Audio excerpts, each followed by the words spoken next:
All right, everybody, good morning. Thank you so much for being here on this potentially snowy day. Ted Kitchens just told me he's the weather guy because the airport, they keep an eye on these things. So he said, it's just started snowing. Like, thank you very much for sharing that with me. We are going to shorten the schedule. I'll be telling you about that in a minute. But right now, I am very honored to welcome Michelle Cruz, our State Tourism Director for the New Hampshire Division of Travel and Tourism Development. Is that right? Yeah. All right, Michelle, please join us.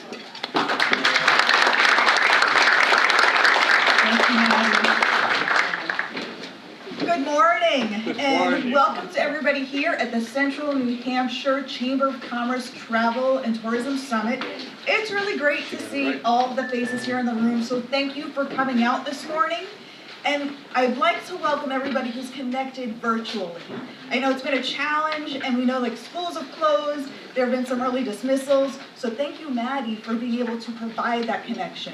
Because that's what it's all about, staying connected, making sure that for travel and tourism, as the second largest industry in the state of New Hampshire, that's huge for all of us. And what's so important is staying connected. I know a lot of people talk about the state of New Hampshire and that we're a small state. We're a small state on the map compared to our neighbors. What's really important though, we are accessible. And that's what makes me really proud to be a part of this community, to be in the role that I'm in. Prior to this role, I was with the Mount Washington Valley Chamber of Commerce. So I understand the need to stay connected to our businesses, the importance of economic growth, the challenges that we all face. So I really look forward to being connected with all of you, sharing the conversations, understanding any challenges, sharing the resources that we have at the state level so you have access to information that we can provide so you can do your job better, and together we could make New Hampshire thrive. So thank you again to Maddie Layton and the Central New Hampshire Chamber for putting on this event. Thank you for the Common Man for being here and providing the food that they are. I think Maddie's going to talk a little bit more about the schedule today, but again, welcome to everybody and thank you for being here.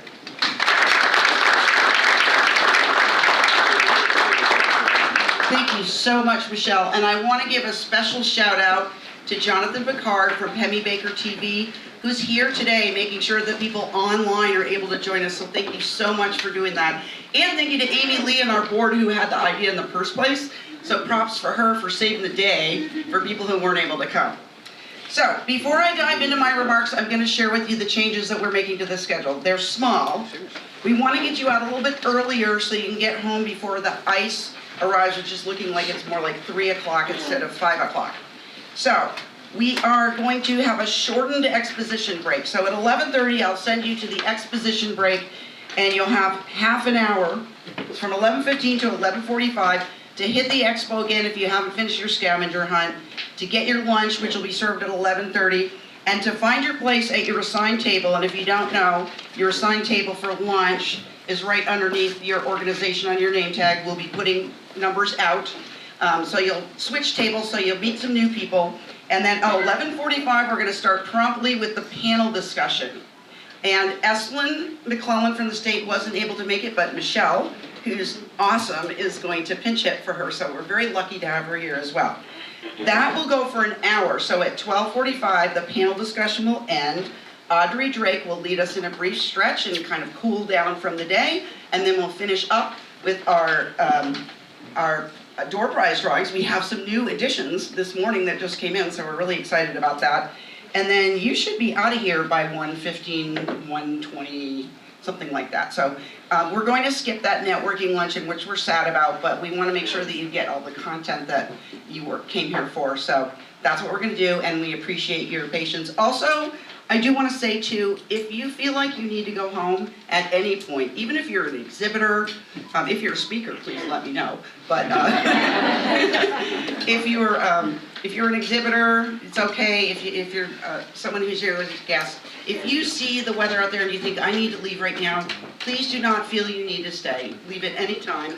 And we were going to make the door prize must be present to win, but given the fact that people might feel like they have to stay if we do that, Anyone who's entered the door prize drawing, if you win, we will send you your prize if you're not here. And the UPS store, who's one of our sponsors, has very graciously offered, Pat Hannigan, who's the owner, has very graciously offered to ship anything we need at half price. So thank you to the UPS store, you guys are awesome. They also did a lot of the copying for us, so we really appreciate them. All right, on to my remarks. We are really excited to be back for a third post-COVID year. Our 2025 program includes engaging speakers, a dynamic panel discussion, not a networking luncheon anymore, and post-lunch stretch and guided meditation, and of course, the lively mini travel expo and scavenger hunt and fantastic door prizes. Before we get started with our keynote presentation, we'd like to acknowledge the folks who have made this event possible, our sponsors, our staff, and our volunteers. We are deeply grateful for the generous support we've received from our presenting sponsor, Manchester Boston Regional Airport. Thank you. There's going to be a lot of these, so you don't have to clap after everyone. Let's just clap at the end. Thank you. Our speaker sponsor, Service Credit Union. Our registration sponsors, Granite State Scenic Railway and Vader Security. Our morning snack sponsors, Hammond Wheeler Realty, Wilkinson Bean 603cremations.com, and Workflow Consulting. Our exposition break sponsors, Lakes Region Community College and MedCheck Urgent Care. Our luncheon sponsors, Eris Travel, 104.9 The Hawk, Lakes FM 101.5 and Mountain Country 97, and Owl's Nest Resort. Our beverage sponsors, Plymouth Orthopedics and Sports Medicine and the UPS store. Our centerpiece sponsor, Visit Waterville Valley, New Hampshire. Our gift bag sponsor, Kate Travel with Kingdom Destinations. I encourage you guys, by the way, to dig down to the bottom of your gift bags and check out the event gift that's in the bottom. It is a branded dry bag that was provided by Manchester Boston Regional Airport, and it's got our event logo on it. It's a nice size dry bag, and I think you're going to enjoy using it. Our exposition activity sponsor, Newfound Impressions. Our pen and notepad sponsor, Castle in the Clouds. And don't forget our pre-event music, which she graciously decided to do out of her goodwill, and post-lunch activity leader, Audrey Drake. So thank you to all those people. You've been wonderful.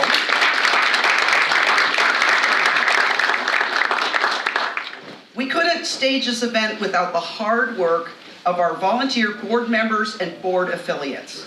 I'd especially like to thank the members of our program committee, our board president, Sarah Kate of Kate Travel with Kingdom Destinations, board treasurer, Jen Duncan of Service Credit Union, board member Aubrey Engel of Pemmy Baker Hospice and Home Health, and board affiliate Heidi Milbrand of Pleasant View Bed and Breakfast, who've been instrumental in planning this seminar.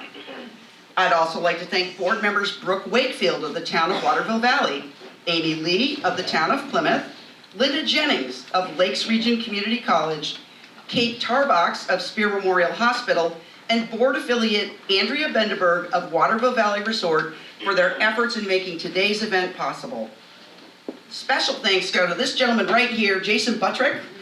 He is our technical advisor. He's from Lakes Region Immersive Tech. You will see Jason assisting me and other speakers with our audiovisual needs throughout the day. He's made everything happen up here, and we're very grateful to him for his help.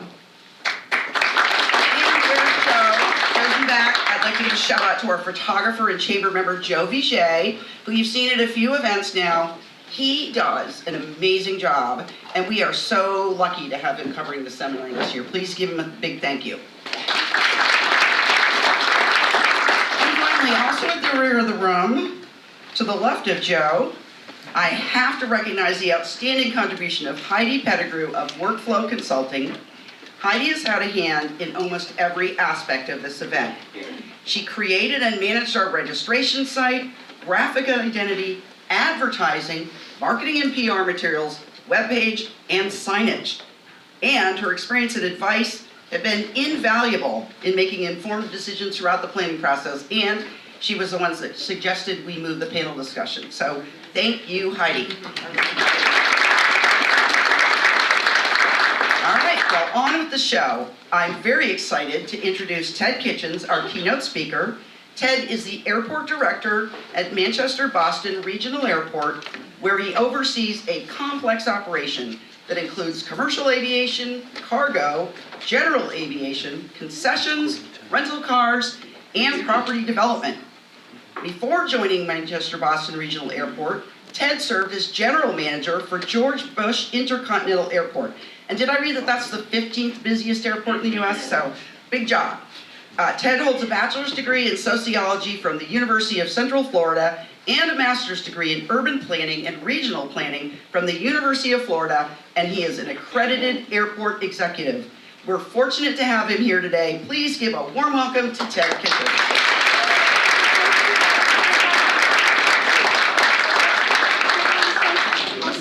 Thank you, Maddie. It's great to be here, and I don't know if this is on your scavenger hunt, but I'm probably the most gainfully employed sociologist you'll ever meet. So you can put that down as extra credit. So just two quick things while we get the slides up. Manchester Boston Regional Airport, we were the winner of the 2023 Best Domestic Airport contest in travel and leisure, so please stop by the booth and scan the QR code and vote for us.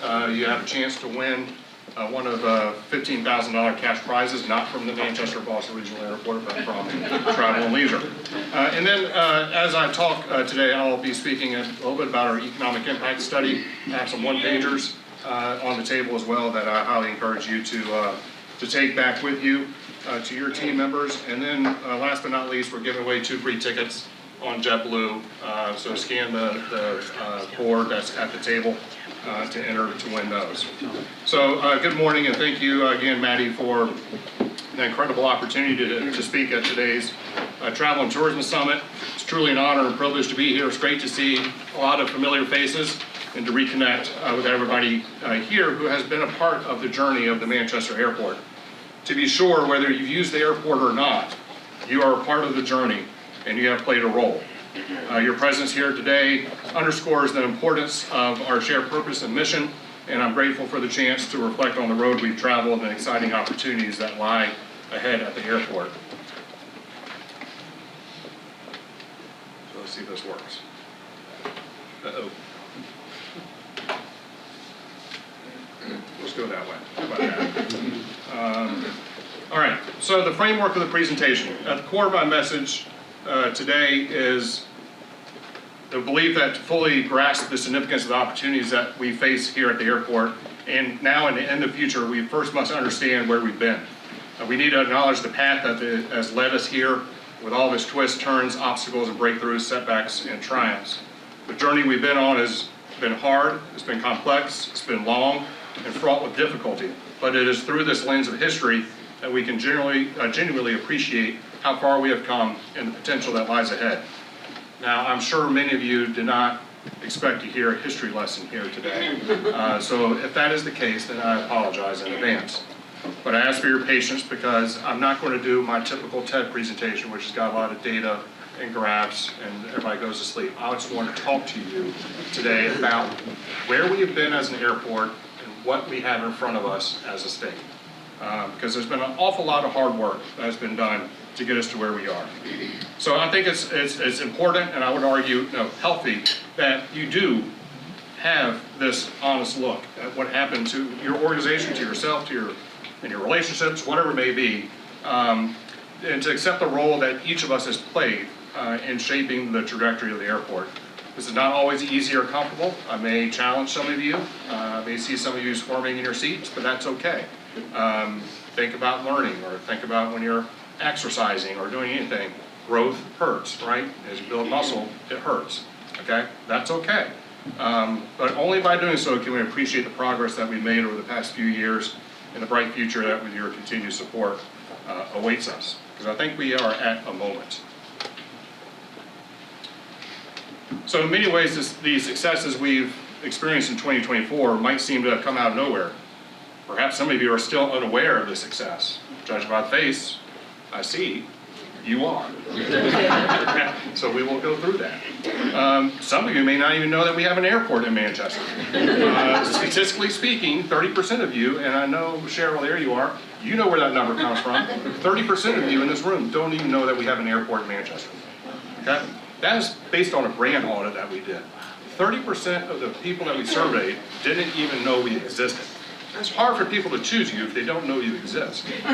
But I assure you this success did not materialize overnight. It is the culmination of years of hard work, dedication, and perseverance from a team of committed professionals. How many of you think air service development is easy? Okay, so I think some of you probably think, based on the comments I get on Facebook, it's like, why don't you just call Delta? Well, it doesn't work that way. Okay? I'll tell you how it works in a minute. So, just importantly, it's a broader shift in the environment in which the airport operates. And the overstory, as we call it, that shapes our decisions and actions both consciously and unconsciously. So what is the overstory? This was actually the opportunity to present here, Maddie, came at a time when I was reading a new book. How many of you read The Tipping Point by Malcolm Gladwell? How many of you read The Revenge of the Tipping Point, the aptly named sequel? Okay, so in that book, he talks about this concept of the overstory. So just as a tree canopy affects the livelihood of all the creatures that live on the canopy or the forest floor, so the overstory affects our influences and actions, even when we're unaware of it. So the overstory shapes the rules of the game, those unwritten laws that govern our behaviors and expectations and our decisions. So three things you need to know about, or several things you need to know about the overstory. They matter, you create them, they can spread, and they can last for decades. They're very, very powerful. So if we want to change whatever's in front of us as an organization that we're part of, we have to first understand what the overstory is, and then work to change the overstory. So this concept is critical to understanding how tipping points happen. Gladwell argues that societal tipping points occur not when a majority of people change their beliefs, but when a simple plurality, right around 30%, shifts. This key insight, and one that can be amplified to our to our airport story, is if we were to rewind the hands of time back to 2005, our overstory probably started to change with a small group of people acting in isolation. But word spread within social circles, as it always does, and then before we knew it, we had a wildfire on our hands. Our overstory had completely changed, gradually but decisively, and altered the landscape in which the airport operated. So as I mentioned, Manchester Airport has traveled a difficult road in the last two decades. And while it's true that every business faces difficulties, not every business survives them. I believe that one of the most fundamental leadership lessons for anybody who's aspiring to be a leader, or anybody who is a leader already, is that a leader needs to insist on realism to accurately define the problem that's in front of them. Unfortunately, in the case of the airport, the previous leadership failed to do just that. When I arrived at the airport in October 2018, the previous leadership failed to confront the reality of the situation. They failed to recognize the changing dynamics. They failed to pick up on these small but subtle shifts. Again, it just kind of blew up on us in 2005. Now, I realize that may sound harsh to level that accusation on my predecessors, but again, what did I say? Leadership rests upon an insistence on realism. So we have to get real about what the problem was. This failure was not due to the lack of my staff, many of which are still on the team from the previous leader. It was a failure of the leader to prioritize the right issues and to manage the situation. So as a result, we were caught off guard by the changes that were taking place around us. So let's go back to early 2000s. Let's start our history lesson. At a time when Manchester Airport was on top of the world. 1998, it was a watershed year in the history of the airport. Southwest Airlines came swooping into the airport, and man, we burst onto the national scene. We were the fastest growing airport in the country for 7 consecutive years, from 1998 to 2005. By the time 2005 rolled around, we had 7 airlines providing nonstop service to 21 destinations on 93 daily departures. The average round-trip fare out of Manchester Airport was $324 and $398 out of Boston. We had 2.1 million passengers. That was our peak. 2.1 million passengers leaving the airport. So you take the 2.1 million, hopefully coming back, we had 4.2 million total passengers throughout the year. Our airport revenues total $70.3 million, or if you inflation adjust that, that equates to $113.2 million in 2024 dollars. In short, our story was big, to mimic Trump, big, bold, and beautiful, right? Anyways, it provided plenty of shade, right? Life was good. But something happened in New York City in 2000. 2 years into our lush overstory, right when we were getting good at flying Manchester, a little airline showed up in JetBlue in New York City called JetBlue Airways. JetBlue quickly became a major disruptor in the aviation industry, offering low-cost flights with an emphasis on customer service. Many of us fell in love with JetBlue. Although many of the industry players initially dismissed JetBlue as a short-lived startup, particularly after 9/11, the airline's growth was nothing short of meteoric. JetBlue's operation at JFK grew from 880 daily passengers at an average round-trip fare of $215 in the summer of 2000 to 10,500 passengers at an average round-trip fare of $270 by summer of 2004. Let me calculate that for you. In 4 years, with 9/11 in the middle of that, they had a 12x increase in passengers and a 15x increase in revenues. They're not a small bit player anymore. So our market changed. By 2005, JetBlue had entered and become a major player just down the street from Manchester and at Boston Logan Airport. And Southwest Airlines, the dominant carrier at Manchester Airport, found itself in direct competition with JetBlue. This competition would prove to be a turning point for our airport and where our once lush overstory started to wither. Southwest, which had long been our largest carrier, began shifting its focus to Boston, leaving Manchester to face an uncertain future. As more airlines began to add routes out of Boston, airfares dropped, and Grand Staters began to flock to Boston in search of cheaper flights. Something that needs to change, and I'll tell you why. So this created a vicious cycle that more seats, as demand went down to Boston, more seats were added, fares went further down, demand continued to shift, and the fare differential that once had given us a competitive edge slowly diminished. And by 2017, our tickets were more expensive out of Manchester than out of Boston, and had completely evaporated. So the overstory was complete. There was a second shift in the overstory had occurred. As quickly as it came, it disappeared.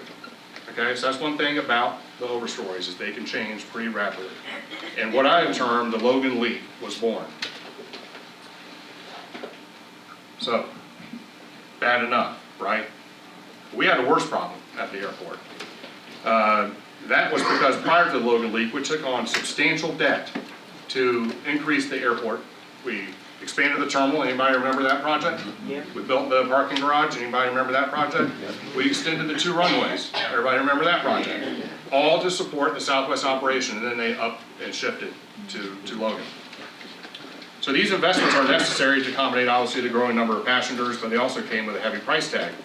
That price tag was a result of the combination of the debt load that we took on and the trade area demand going to Boston, and taking something with them that we call the passenger facility charge, or PFC. So now I'm going to go into the world of airport finance just for a second, okay?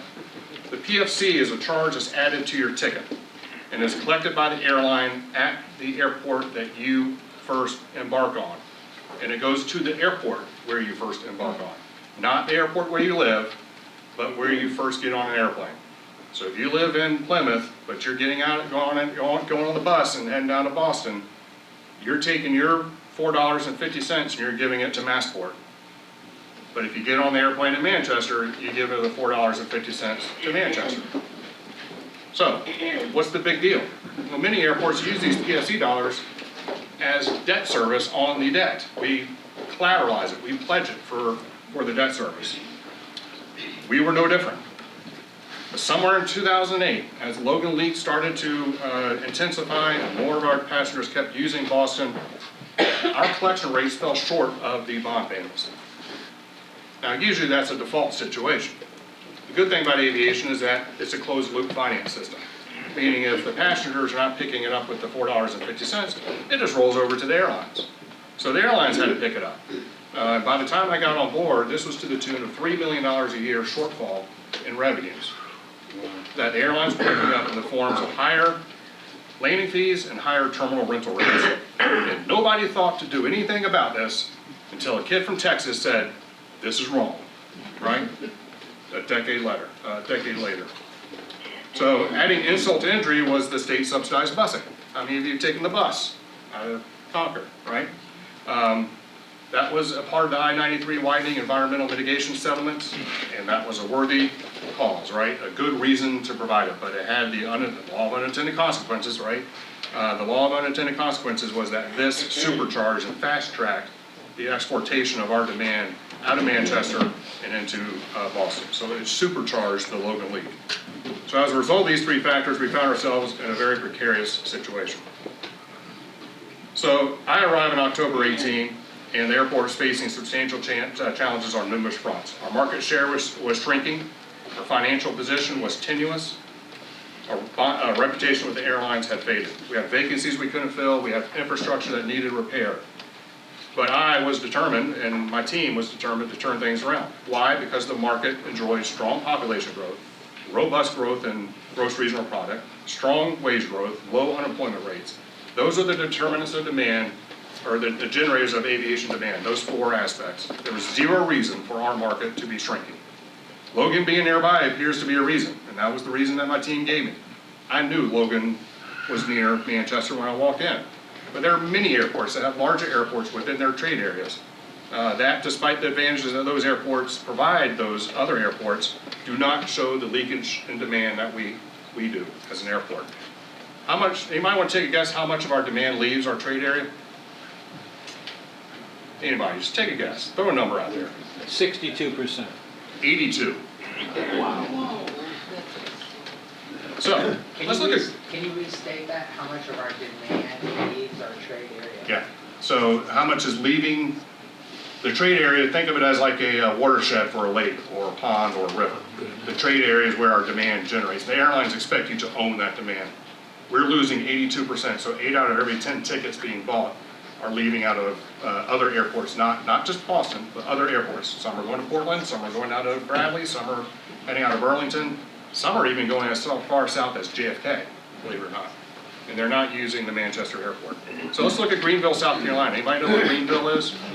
Okay. So they leave, you might want to guess their percentage. Now remember, they're near 2 major airports in terms of time. Okay, I measure distance in time, not miles. I don't know about you. But they are the same distance from 2 major airports, Atlanta and Charlotte. Atlanta being the world's busiest airport. You can literally get anywhere in the world out of Atlanta nonstop. Charlotte is one of the largest hubs for American. What percentage of their demand do you think they lose? 12, 30. 50, 29. Very close. I heard 30, I heard 50, split the difference, 40%. And they were embarrassed by that. But when I told them my number, they were like, what? What are you guys doing up there? I don't know. So answering the why with, why are we shrinking with Logan is really a very weak reason. So I started asking my team fundamental questions. Questions such as, who is our customer? Who our customer is not? What zip code are they from? In other words, is there a pattern to where we're losing these passengers? Who are they flying with? Where are they going? How much are they paying? And how can we win them back? Fundamental questions. In the years since, we have worked tirelessly to restructure our debt, which I'll go into in a second, improve our facilities, and rebuild our relationships with the airlines. And armed with this information, the answers to these questions, we have now quadrupled our outreach to airlines, published our first ever air service incentive plan, and it's on our website, and strengthened our connections with local businesses, state offices such as with Taylor and Michelle and your predecessor, Lori, and with our congressional delegation. I'm glad we did what we did when we did what we did. Don't ask me to say that again. Okay? I recall receiving a call sometime mid-February 2020 from the corporate real estate manager for Southwest Airlines that had Manchester Airport in his portfolio. And he said, Ted, how would a significant decrease in our demand impact our cost at the Manchester airport? And I was curious, very curious question to receive. Caught me completely off guard. So what do you usually do when you get a question like that? You ask your own question. I said, Rich, just how big of a demand drop are we talking about here? He said about 60%. I went, whoa. All right, well, let me think about that. But in hindsight, we all know what he was talking about. Just as we were picking up positive momentum with the airlines, the pandemic hit. March 11th, something about 11s in aviation, don't like them.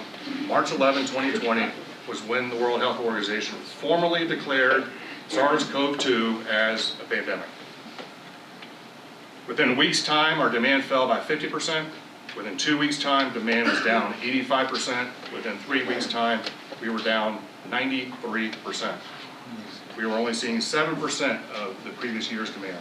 At our nadir on April 9th, I'll remember this day, April 9th, 2020, we had 84 people come through the airport the entire day. 84. So had we not begun the process of restructuring our long-term debt when we did, we would not have closed on the first tranche of debt restructuring on March 31st of 2020, 2 weeks into the pandemic. If we had waited 2 more weeks, would any bank touch our debt at that time? No, no way, right? Nor any other airport's debt. And so our cost per enplanement, which is a key metric for airports and airlines, we refer to it as the CPE, you'll hear me say CPE several times, increased as it was from $13.50 to $30. Why? Because bondholders still want to get paid, employees still want to get paid, I've got collective bargaining agreements, costs are fixed. But the enplanement, which is you getting on board an airplane, just like you enplane a train or embark on a train or disembark on a ship, you enplane an aircraft, E-N-P-L-A-N, not I-N, enplane. Cost per enplanement shot up because the E's were told to stay home, right? I mean, don't go anywhere, right? But the costs were fixed, so since it's a ratio, it shot up from $13.50 to $30. Had we not done the restructuring, it would have gone up to $50 per passenger. So at a critical time, remember, how many of you flew in the summer revenge travel, right? Summer of 2020, the revenge travel. There were some really good fare deals out there, were they not? They were just trying to get anybody on the airplane. So we gave them something very precious for any business that is going through a crisis like that, cash flow. Right? Instead of taking an extra $20 and putting it in our pockets, they were able to keep those that $20 and have free cash flow to the bottom line. So as it was, Delta and United pulled out of Manchester during the pandemic, taking advantage of a loophole in the CARES Act by utilizing a remnant from the 1960s when aviation was a highly regulated industry, something called a coterminus. So Manchester, but not Providence, even though we're the same distance from Boston as each other, is considered a coterminus with Boston. What does that mean? It means if an airport serves either airport, or if an airline serves either airport, they're serving both, okay, in the eyes of the DOT. So the CARES Act, if you remember, required all airlines to serve the communities that they served pre-pandemic and to not change that service level. That resulted in the ghost airplanes. Anybody remember that term? You know, these airplanes just flying around with one person on it and 2 pilots and 4 flight attendants. Those were flying. That was the result of this requirement by the DOT. But Delta and United pulled their service, focused on Boston, and faced zero penalty from the DOT because of that coterminus rule. So that left us with American and Southwest, and I'm grateful that they stuck with us. But without the debt restructuring, I fear that both American and Southwest would have taken advantage of the same rule and the same loophole that Delta and United did. Now, there are things in our lease agreement that we could have sued them on, right? But that's a pretty good way of screwing up a relationship, permanently, okay? We could have sued them using something called the catastrophic coverage requirement in our lease documents. But let's face it, if I did that, a judge would have probably said, look, nobody could have seen, at the time that they entered into this lease agreement, something like the pandemic happened. Remember, we were using, I forgot the term that we use, unforeseen times or something like that, right? So the judge would have said, you're free to go. And there would have been nothing we could have done with it. So what I'm saying in short is if we did not restructure our debt, I think we would have lost all air service. And we were 2 weeks away from that becoming a reality. So we were very, very close at turning off the lights, quite frankly. But thankfully we did not, because shortly thereafter, we reached our first turning point on June 16th, 2021, when we announced the arrival of the first new airline at Manchester Airport in 17 years with Spirit Airlines. Now, I know everybody was hoping it was another airline, or thinking it was going to be another airline, but I'm very grateful that Spirit gave us a chance. And that is because the impact of this announcement cannot be overstated. It signaled to the airline industry that we were back on the map and ready for business. Quite frankly, we had faded off the map in the 17 years that we had not seen any new service. In fact, all we had seen in those 17 years were cuts, okay? So we've been operating in the shadows for far too long, but the Spirit announcement was a game changer. How so? Because we're done with airport financing. Now I'm going to go into the world of air service development. Just give you a sneak peek as to how that works. I'm still trying to figure it out myself. So air service development, as I said earlier, is not easy. Many people think it's about me just calling up an airline saying, hey, fly us from point A to point B, right? And they think about it and say, yeah, sure, why not? It takes significant discussions. At the JetBlue announcement last week, or 2 weeks ago, I quantified what the operating cost was that JetBlue just put into our market. To serve the routes that they're serving, it cost them $48 million a year in pilot costs, airplane costs, fuel costs, the cost to operate at my airport, all these things added up, $48 million to fly that route. That is a significant investment. That you just don't make that decision just because I show up and say, pretty please, or Joe Blow from this city really wants to go to Topeka, because that was really a comment that I got. Thank you for getting JetBlue, can you fly us to Topeka? I'm like, no, it's not going to happen. I love Topeka, nothing against it. So you have to build rapport, you have to build trust, you have to show up at one of 4 air service conferences held each year, something that the airport prior to my arrival was not doing. At these conferences, you discuss the market. Not about how many people want to go to Topeka, but what is happening at your market that they don't know, right?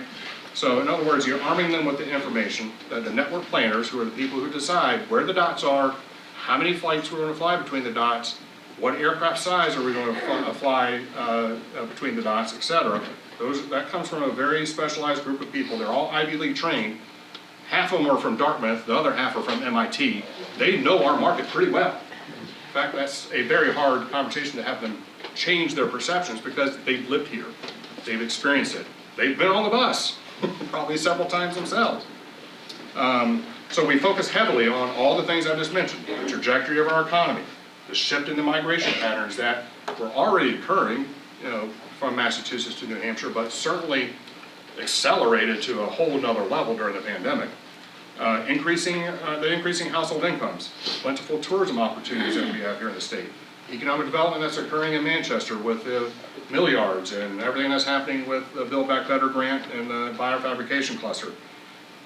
And slowly but surely that started to change the airline's perception of New Hampshire. And I really heard this. We asked the network planner, what do you think of New Hampshire? What words come to your mind? You know what their response was? Old and cold. To a place that was and continues to be experiencing significant positive socioeconomic trends that would benefit the airline. So prior to these conferences, airports would indicate these are the airlines we want to meet with. Airlines then have an opportunity to look at who requested them, and then they would say, I want to meet with them, or not. Thus a match is made. So airports call these meetings euphemistically speed dating conferences, because you have 20 minutes to do your pitch. So prior to the Spirit announcement, we would typically ask for the maximum number of carriers, usually 12, and we would receive probably 5 to 6 of those meetings. But after the Spirit announcement, we had first air service conference, we had a full dance card. So if we're not keeping pace with the rest of the industry, if we're not meeting with these airlines at every touch point that we can, but our competing airports are, because we're all competing for that aircraft time. If they're meeting with them 4 times more than we are, how are we ever going to win the race? Why would we even dare to think that we could win the race? So in fact, I'm about to head out to my first air conference this Sunday, although with the storm coming, I'm trying to get out Saturday. And I have 11 meetings, 6 with the incumbent carriers and 5 with new entrants. And yes, for everybody who's wondering, Delta is on the list. They have finally agreed to meet with us for the first time in about 4 years. So now we're totaling about 40 to 50 touch points each year. So the bottom line is where there's a conversation, there's a chance, there's interest, right? And if we don't go to the meetings, what message is that sending to the airlines? We don't need you, we don't want you, we're not interested in you. Just as if they say they don't want to meet with us by declining our request. So we were saying something by not showing up. By showing up, we were showing our interest. So thus, the Spirit announcement sparked a wave of interest from other airlines, and within 3 years, we would see, and this is an answer to everybody's scavenger hunt, we would see service not from 1, not 2, not 3, but 4 more airlines at the Manchester Airport. Arlo Airlines, Breeze Airways, Sun Country Airlines, and just last week, JetBlue Airways. So this growth has culminated for now into an opportunity for the state. Last year was our best year in memory, and I would argue probably the best year since 2005. It is an opportunity that we cannot miss. Recall what I said about the overstory. They matter, they can spread, they're powerful, and they can endure for decades. Now those paying attention probably noticed I left one fact about the overstory out, and that is you create them. So the opportunity we have before us is to restore the overstory and to bring that back to our favor. But to do so, we must all fervently support the Manchester Airport for all of our travel needs. With nonstop access to 17 destinations and over 235 additional global destinations one stop away, there really is no reason for you not to use the airport. The job of airport management is to get the air service. The job of everybody out there is to keep the air service by supporting it.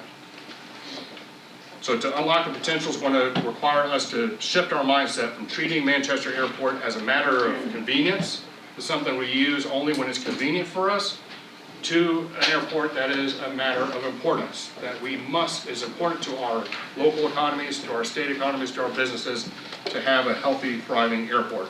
Airports like Greenville, Colorado Springs, Sarasota, Florida, Eugene, Oregon, have all made that journey successfully, and the amount of growth that they're seeing in their markets right now is nothing short of astounding. So if each of us makes the decision to join me on this journey, then I can get more service. Believe me when I say that it is a lot easier for me to have a conversation with the airline when the data is on my side, okay? But if all of you forget everything that I just said, and you continue to revert to the habit, the heuristic, the bias, whatever you want to call it, and continue to use Boston, then I think our overstory is going to be gone for another 20 years. I honestly believe that. So joining me on this is not just, on this convenience to importance journey, is not just about the airlines, it's about continuing the economic trajectory of the state. And that is because, as I mentioned earlier, we just completed an economic impact study, and the Manchester Airport is not just an airport, we are an economic engine to the state. Last year, Manchester Airport generated $770 million in economic output and employed 21,000 people in local businesses that created $2.3 billion in earnings and $3.2 billion in economic output to the state. Yet each year, that leakage, that demand heading out of our trade area takes $500 million, or $500 million if you want to have it a little bit more impactful of a number, in lost economic output out of the state, and $34 million in lost state tax revenues. This is not just about missed flights, it is about missed opportunities. Those dollars should be fueling our local economy, creating jobs in New Hampshire, and supporting the services and services our residents rely on, instead of fueling the Massachusetts economy. And this is where we need to shift the narrative. The economic impact of air travel is inevitable. The only question is, where do you want that economic impact to flow? The New Hampshire economy or the Massachusetts economy? So how do we do that? In the Revenge of the Tipping Point, Gladwell cites a study by David Santola of the University of Pennsylvania that studied the rate at which groups satisfy or settle on group norms. So the study was devised that everybody would get a picture of a person, and everybody's got a computer, and you would assign a name to that person. After everybody assigned a name, say Jason, we would see that no, Jason's name's not Jason, it's Mike, right? So once we see what the name is, we would then, by anchoring, everybody heard that psychological term of anchoring? We would then start figuring out, okay, every time that I see a picture of Jason, I'm gonna say Mike. And Maddie would say Mike. And then after 15 rounds, and they did this at different scales, everybody would say Mike. The group norm was Mike. The interesting thing about the study is then he asked graduate students to come in and say, no, it's not Jason, it's Fred, okay? His real name is Fred. How many dissenters would it take to reestablish the group norms that Jason is really Fred? So, the answer, not surprisingly, is 25%. They call it the magic quarter. So tipping points are really at 25% of the group size. If you have 4 people in a group of 20, nothing would change. If you had that 5th dissenter, group norms would switch immediately to Jason is Fred. So how does that relate to the airport? Well, we're leaking 82%, which means we're retaining 18%. I think if we can go from 18% to 25%, then we would see that our tipping point would arrive.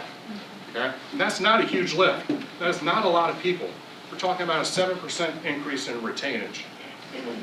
And I've seen this happen. And I think the other airlines have seen this happen. Because when we go back to that Spirit Airlines service, they announced 5 cities: Orlando, Fort Lauderdale, Fort Myers, Tampa, and Myrtle Beach. We held on to Spirit just long enough before they paused. And I mean, Spirit could have left after 6 months and nobody would have, I would not have had a reason to argue it, because it was not, we were just not supporting it as well as we could have as a market. But we held on to them for 2 years. I begged and I pleaded and I borrowed and I begged. They stayed here. But in those markets, we saw our leakage go from the high 80s to 50%. Okay? That gave me some stuff that I could shop around. Further proof could be seen that of all those 5 original Spirit markets, they have now been backfilled by 3 different airlines. Breeze has backfilled Orlando, Tampa, and Fort Myers. Avelo just backfilled Myrtle Beach. Those flights start in April. They're on sale now. And JetBlue just backfilled Fort Lauderdale. So why would they come in there if they themselves didn't see the demand shift, right? Why would they have done that? So your choices do matter. So the growth that we announced in 2024 is resulting in significant increases in seats flying out of Manchester, and this is benefiting you in the face of lower fares. Remember I said earlier that our belief that the lower fares are only out of Boston needs to change. In fact, using Form 41 data from the US DOT, the 5th decile, also known as the 50th percentile, or the median, right? Fare in Manchester and the 4 quarters ending the 3rd quarter of 2018, our average one-way fare was $142 versus $132 in Boston. It was true. The median percentile, and it actually continued all the way up to the 90th percentile of tickets sold, we were more expensive than Boston. Everybody agree with that? But by only $10, is that what you said? Each way, so $20 plus 20% in government taxes, so you're looking at about $30. So everybody believe that, right? Okay, now now that you said yes, it's not the data source, I'm going to cite the same data source. The 4 quarters ending the 3rd quarter of 2024, our median fare was $152, so it's only gone up $10 in 5 years, but Boston's was now $164. So for all deciles, all the way across, all the way up to the 100th percentile of tickets sold, we are cheaper than Boston. Why? Because as we get more airlines, we get more seats, what happens to fares? Southwest now has to compete on Manchester to Orlando, not with just themselves, which is a monopoly, but with Breeze, with JetBlue, and with Avelo. You got 4 airlines now linking you to Orlando. So if you can't find a fare or a flight that works for you, you're not trying hard enough, okay? Because it is out there, okay? So because of our success in attracting new airlines, we have 22% more seats in the 3rd quarter, 17% more seats in the 2nd quarter, and 8% more seats in the 3rd quarter. So we have 15% seats this time this year than we had last year. But let me level set with you. And if a route does not grow to a point where the incremental revenues offset the incremental costs, within the first 6 months, that route is going to cease to exist. So the time for the change in the overstory is very, very short. Why? Because airlines, their average, or actually their cumulative operating margin since 2000 was 0.4%. Okay? Hope you caught my sarcasm. 0.4%. Costs are much higher. So very thin margins, increasing costs does not make for a patient investor. So this is not about reclaiming lost passengers or state tax revenues. It's about recognizing the untapped potential that exists right here in our backyard.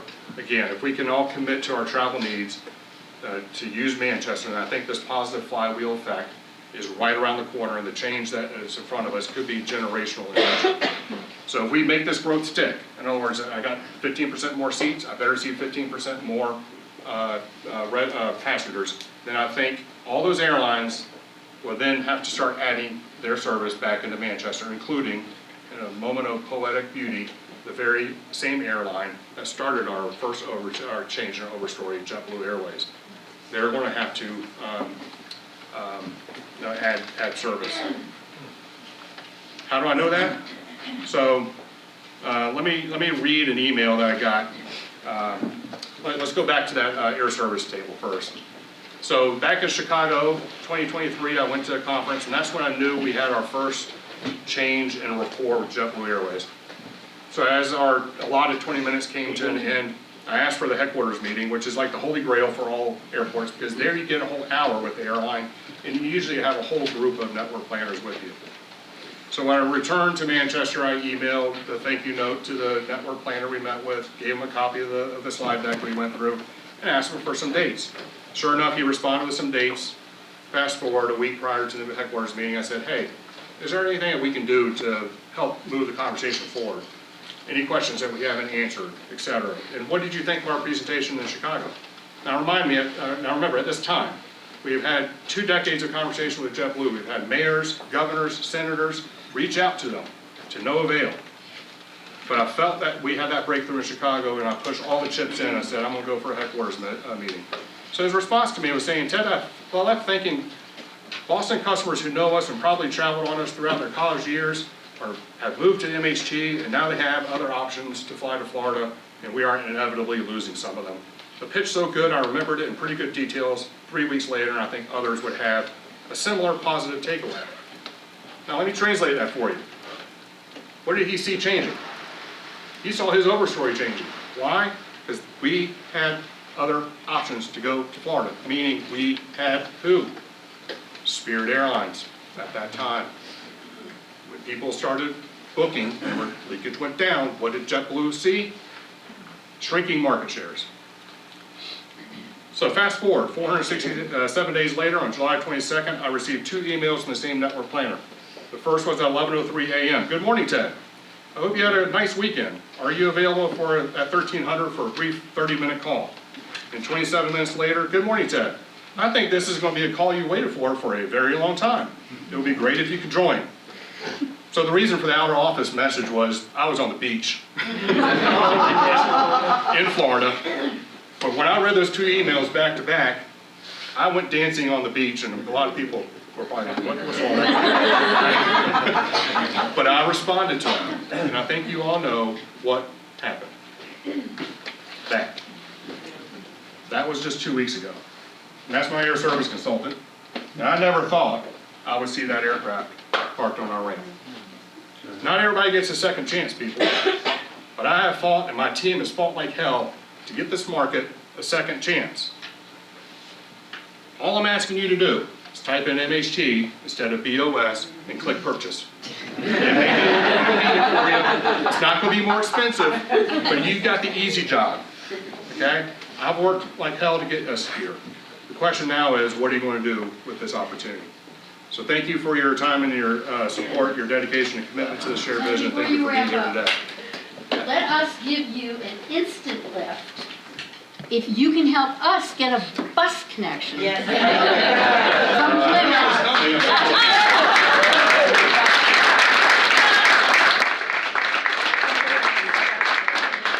I absolutely agree with you on that. Email the DOT. Seriously, I've had a meeting with the Secretary of Transportation, and they're very slow at moving right now. At the DOT. The Commissioner, Bill Katz. But the lines are available, Concord Coach and so on. Do they want it too? So the story about the bus was my predecessor said no to it. He did not want it at the airport. Did you say why?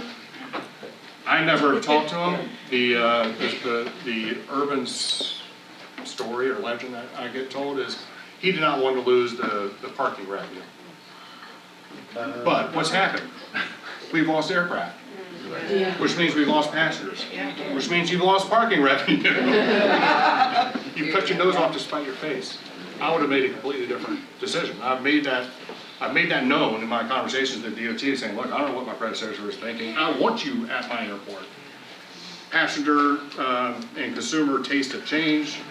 Ground transportation, and particularly mass transportation, is now sought after, particularly with the younger generations. That's something they expect. So I'm all for it. It's just the contract, I think what the DOT told me is the contract's not up for rebid until like 26 or 27. And that's when they'll probably try to get something in there. So, unfortunately. But there's nothing saying I can't go get my own bus line started. Wow. Who can play that game? Yes, sir. How about the name? So, if you notice, I do have some swag out there in the back of the table, but it's very limited swag. That's because we are about to rebrand the airport. But heads up, Boston is staying in it. The reason why is a lot of people think that we put Boston in there in 2005 and that started our decrease. Well, correlation is not causality and coincidence is certainly not correlation, right? So that really didn't do anything to stop or to cause the leakage, right? To begin. That was just all about market dynamics and lower fares. Well, we've switched that around. The fare differential's back in our favor, but there's a wide-held misperception that it's still too expensive to fly out of Manchester. Now, that doesn't mean that you go to try to find a ticket for winter vacation in 2 weeks and expect to find a cheap fare. You're not going to find a cheap fare anywhere, right? So it still is a matter about when you're booking and where you're going and when you're searching. But we are going to keep Boston in the name, and that's because 60% of the tickets now are sold on Google Flights or on Apple Flights or through some sort of what we call an OTA, an online travel agent. If you type in flights to Boston, we show up. If you type in flights to Manchester, we don't show up. Manchester, England shows up before we do. The city of Manchester shows up before the Manchester-Boston Regional Airport. So if we take Boston out, and then we see our passenger numbers crater, and we try to get Boston back in, there have been 2 airports recently that have rebranded to put a larger airport's name in their name, and both have been sued and both have lost. Orlando Melbourne Airport had to change their name to Melbourne Orlando, and just recently, Oakland rebranded to San Francisco Bay Oakland International Airport. I noticed they used San Francisco Bay, not San Francisco, so they named themselves after a body of water, not the city. San Francisco sued them, and a judge upheld the injunction. So Oakland had to change their name back to Oakland International Airport while it's making its way through the appeals process. So if we were to take out Boston and we see that, and we try to put it back in, guess who's going to sue us? Really quickly. And guess who's going to lose? Okay, because jurisprudence is against us. So I think right now we're keeping it in there because A, that's how the consumer's finding it, but the risk is just way too big for us to take it out and let's play a game of market test here. I don't want to go down that road. It costs me millions in legal fees. I think we have one more question over here earlier. Me. Over here. Yeah, I know. Do we have 2? Time for 2? I know we're up. Quickly. Quickly. What about a shuttle between the airport and Concord Railway? There is one right now through the MTA bus, so that does exist. And I think it stops at the. If you put in with, say you wanted to go internationally, you wanted to get to Logan. A shuttle, that's why we use Concord. Right. To go directly to Terminal E. Right. So that is something we can talk about offline, so I want to be respectful of time. One more question. How concerned are you about the financial stability of the airline, specifically JetBlue? Is that coming? Great question. I think they are on a path. I mean, the new CEO, Joanna, she's doing a phenomenal job of restoring the network. In fact, that was when we knew we had another opportunity with them, was when she came in and she made a statement to the street that they were going to get back to being what made JetBlue and made them profitable to begin with, which is what they now term their Jet Forward strategy. So the Jet Forward strategy is multiple layers, but one of them is network planning. And they said we're going to be going back to connecting New York and Boston to Florida, the Caribbean, and Central and South America. That's what JetBlue was in 2000. That's what made them so successful. They're going back to that. When we saw that signal, we jumped on it and said we can help you with that. I'm hopeful that they can find a path. I mean, they've turned, believe it or not, some very small positive operating margins over the last few quarters. Time will tell, but I think overall, the fact that I think 80% of the airline profits as a group can be attributed to two airlines, Delta and United, is problematic. Labor costs have just gotten out of hand, particularly with the pilots. The Southwest pilot now can retire after 30 years at about a $500,000 annual salary. So, you might want to go be a pilot now? We need them. So, anyways, thank you very much.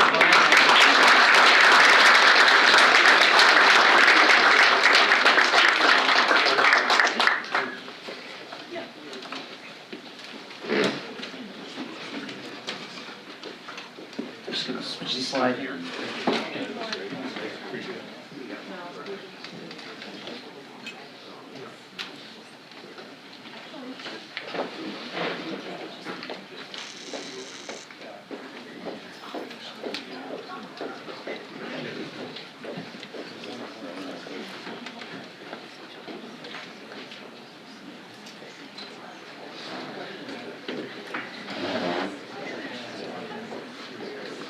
Sorry for that. Thank you so much, Ted. That was amazing. I think people would really have enjoyed to keep asking you questions for another half an hour. Terrific. I wish we had more time, and thank you so much for being here and delivering that great keynote. So, moving to our next speaker. You know what? I need my glasses. If you don't want me bumbling and mumbling, I need my glasses. All right. Next, we'll be hearing from Dr. Stephen Whitman, founder of Resilience Planning and Design, who will present on nature-based placemaking, connecting nature, commerce, and community.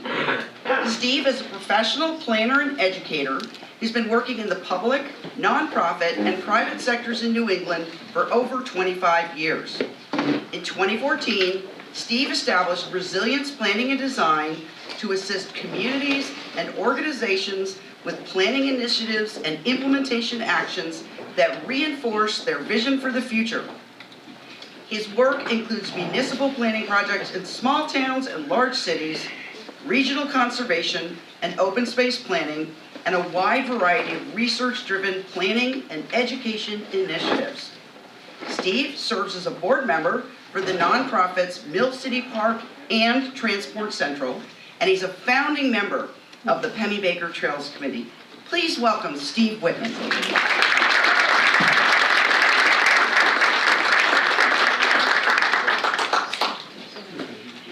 All right, thank you, Maddie. I was trying to figure out what my connection was to this event and why I was following Ted. And then he talked about having a master's in planning, and I was like, okay, well, there's a connection. We both have that. And then he talked about tree canopies and watersheds, and I fell in love. But I want to follow him around now. So this will be a slight deviation from some of what we were just talking about, but I think equally important. And you're an audience that's different from a lot of the municipal audiences that we meet with on a regular basis and nonprofit conservation groups, as Maddie mentioned. So what we wanted to do today was really talk a little bit. I'm going to give you kind of an overview of some things. I mean, obviously, there'll be things that I'll leave out that you all feel important or are part of the work that you're doing. So I'm going to give you an overview of some of the things I think are important, the things I was thinking about as part of this balancing act. I want to touch on a couple of examples, and there are many examples, fortunately, in New Hampshire that we could touch on, and a lot of them are probably projects you're involved with. So I want to also leave time for some discussion. And so I want to try to leave like 15, 20 minutes, so Maddie's going to help me just make sure I stop talking at some point. Tell you when you have 15 left. That'd be awesome. Okay, so a little bit, when I was thinking about New Hampshire communities and balancing efforts to both attract and accommodate visitors or tourists, with this preservation, this retaining of our natural environments, I wanted to touch on the importance of natural resources, the importance of natural lands. Can't hear me? Better? What's happened? Oh no, I've been shut down.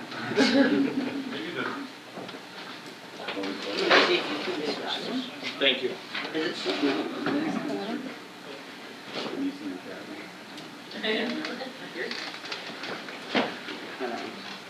How about now? All right, thanks for the heads up back there.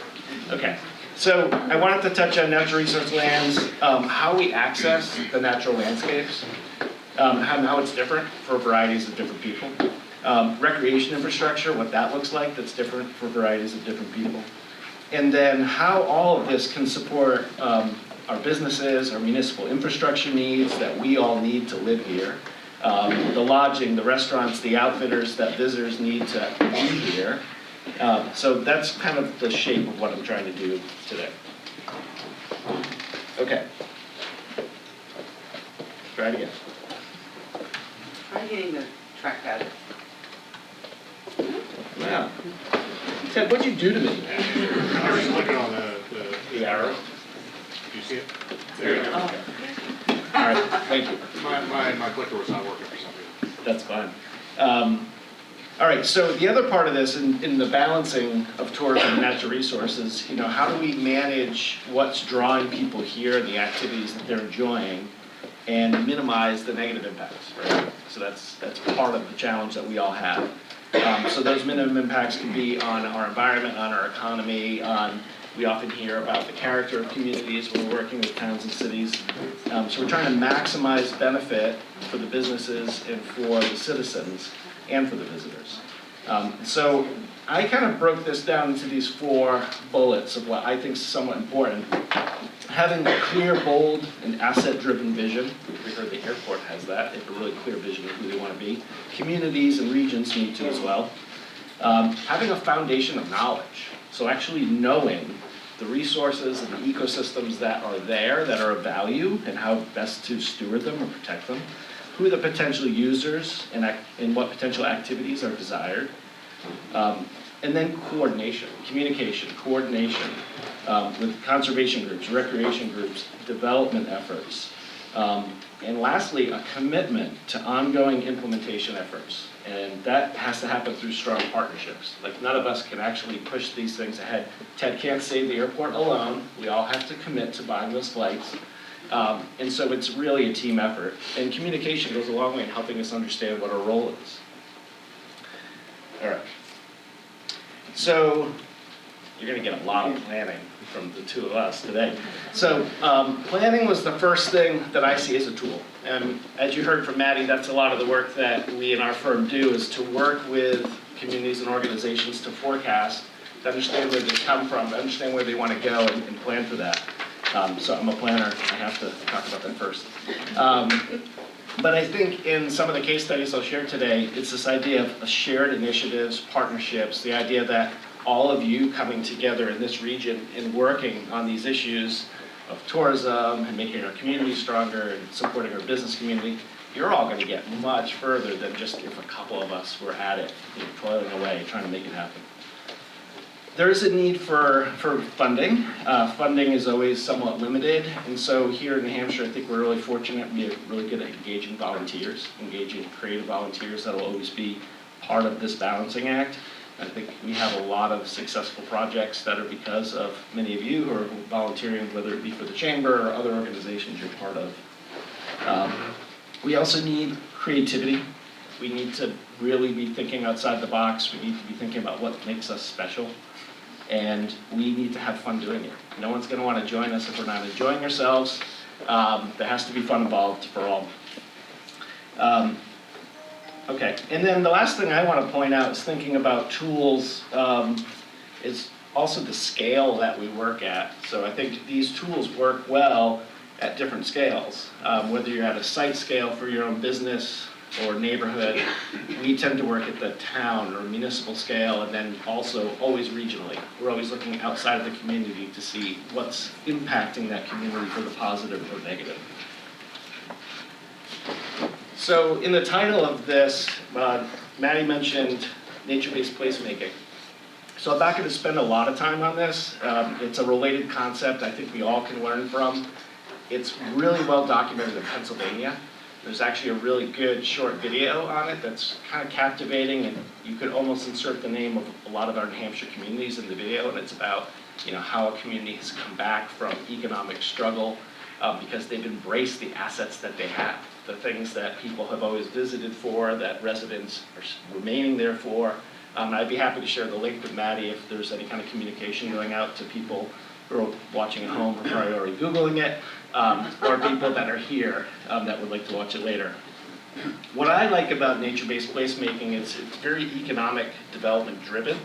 It's very tourism driven. The video is very tourism driven, but it's an understanding that we need to do this with full understanding of the nature of our place. And so it's considered an emerging community development framework, focuses on natural assets to bolster community vibrancy. I think it could be a roadmap for vibrancy efforts, providing direction and consideration for challenges and opportunities. All right, so to the examples. These are places that we have either been working or recreating, so I felt really comfortable talking about them. So that's how they made the cut. So North Conway didn't make the cut, and that has all the same aspects. I kind of felt bad to introduce yourself. But Michelle can tell you about North Conway. So I also wanted to kind of spread it out across the state, knowing that some of you are working in different parts of the state, even beyond this region. So we're going to touch a little bit on some projects in Littleton and Bethlehem, then technically Franklin, Tilton, and Northfield, but Franklin and Northfield are kind of my focus here, and then the Seacoast region. And you're going to see I start to abandon my notes, and Maddie's going to have to watch me on time, so I don't talk too long. How much time do we have? You've still got 12 minutes. Sweet. Okay. All right, so the first one, Bike the Borderlands and the Tricycle Initiative. People familiar with these two? Littleton, Bethlehem, Franconia. Okay, we get some hands in the back. I wanted to show both of them because they're related, but they're set up somewhat differently. They both demonstrate a really clear and bold vision. They have a foundation of knowledge. They're both pretty heavily relying on volunteers, which is very interesting. But they require coordination of conservation, recreation, and development efforts, and they show a commitment to ongoing implementation, kind of reassessing, trying things, and growing together. So if you're not familiar, the Borderlands Initiative was actually started by the Northern Forest Center to energize rural communities. So it covers a variety of sites. I think there are a total of 8 destinations, both in the US and Canada, and in 3 US states. Having visited quite a few of them, I've gone to places I probably wouldn't have as a tourist, and really enjoyed and reinforced business opportunities that I wouldn't have. The Tricycle Initiative is actually 3 separate trail systems in Littleton, in Franconia, and Bethlehem that have decided that they're stronger together. They're all managed somewhat differently, and 2 of them actually show up in the Borderlands project. But what's nice about all 3 of them is they've engaged a variety of different property owners, stakeholders, funders, and volunteers in those communities. All right, so what's the end result for them? Some of the yields that they've experienced. Definitely some new economic opportunity in all the communities. A tremendous amount of fun, whether you're hiking, biking, skiing, snowshoeing, however you're trying to use these trail systems. And they've also removed some barriers. In Bethlehem, there's a lending library for equipment. So if you were in the town and you wanted to use something, you could borrow equipment. A lot of community engagement, and I see that as community resilience building. When we come together and we engage in something, we build relationships, we care about each other. I know Adam, I care about him. I care about you too, Steve. So I know if I have trouble, I can reach out to Adam. That's right. So I think these communities are experiencing that both with people who have maybe been there for generations, but also with people who are choosing to live there because of the quality of life and creating great places that people also want to visit. I had to filter through my slides because it was just mountain bikes and beer. I might alienate part of my audience. But there are lots of those opportunities there, so you've got ice cream shops and other stuff as well. So the second set of examples I wanted to touch on are the Foothills Foundation in Mill City Park. The Foothills Foundation is an initiative that's been started in the Northfield, Tilton, Franklin areas. Anybody part of Foothills? All right, so I can say anything I want. They're probably watching at home.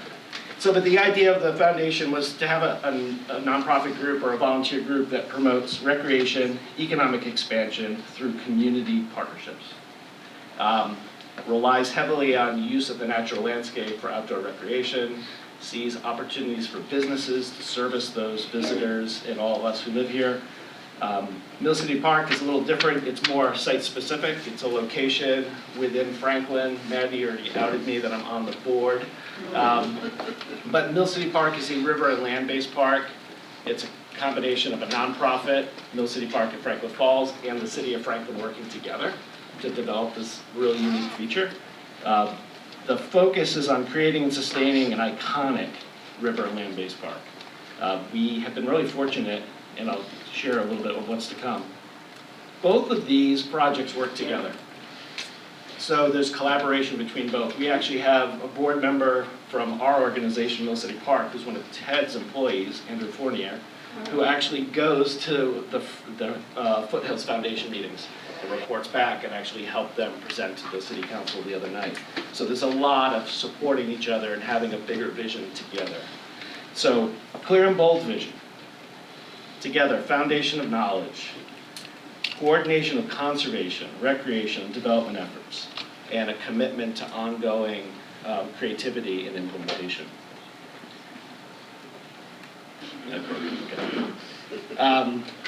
So what's interesting about Mill City Park, it's close to here, so you may have heard about it, where you may not have heard about the foundation, Foothills Foundation. But Mill City Park is taking advantage of what fueled the city of Franklin, the town of Northfield, for a long time, is the Winnipesaukee River. It's helping people reconnect with the river. I'm not a whitewater paddler. I love the river. I've learned to be on the river in a comfortable way. And it's through investment. So the picture you see at the top is the surf wave that was constructed a couple of years ago. It's allowed kids to get in and boogie board and interact with the river in a safe way. People have learned to raft and kayak and canoe. And this summer, we start construction of 2 more waves. There'll be a total of 3 standing waves. So we'll have an ocean surfing wave, a kids learning wave, and then this wave. But near Mill City Park alone would probably not be that interesting. But it's within the city of Franklin. You have the Winnipesaukee Rail Trail, you have the Northern Rail Trail, you have Highland Bike Park in Northfield. You have this city of Franklin's ski area, the town-owned ski area, veterans. You have lots of events and community coming together. So I think that's what makes it really interesting and really strong. And it's attracted a tremendous amount of interest in living in these towns. So people are choosing to stay or choosing to come, and we're interacting with visitors from all over. All right, so the last example I just wanted to touch on for the Seacoast. Connect to Protect is something you may not have heard of. It's something we talk about with communities in that region. It's a big conservation initiative. It's 52 towns in Maine and New Hampshire.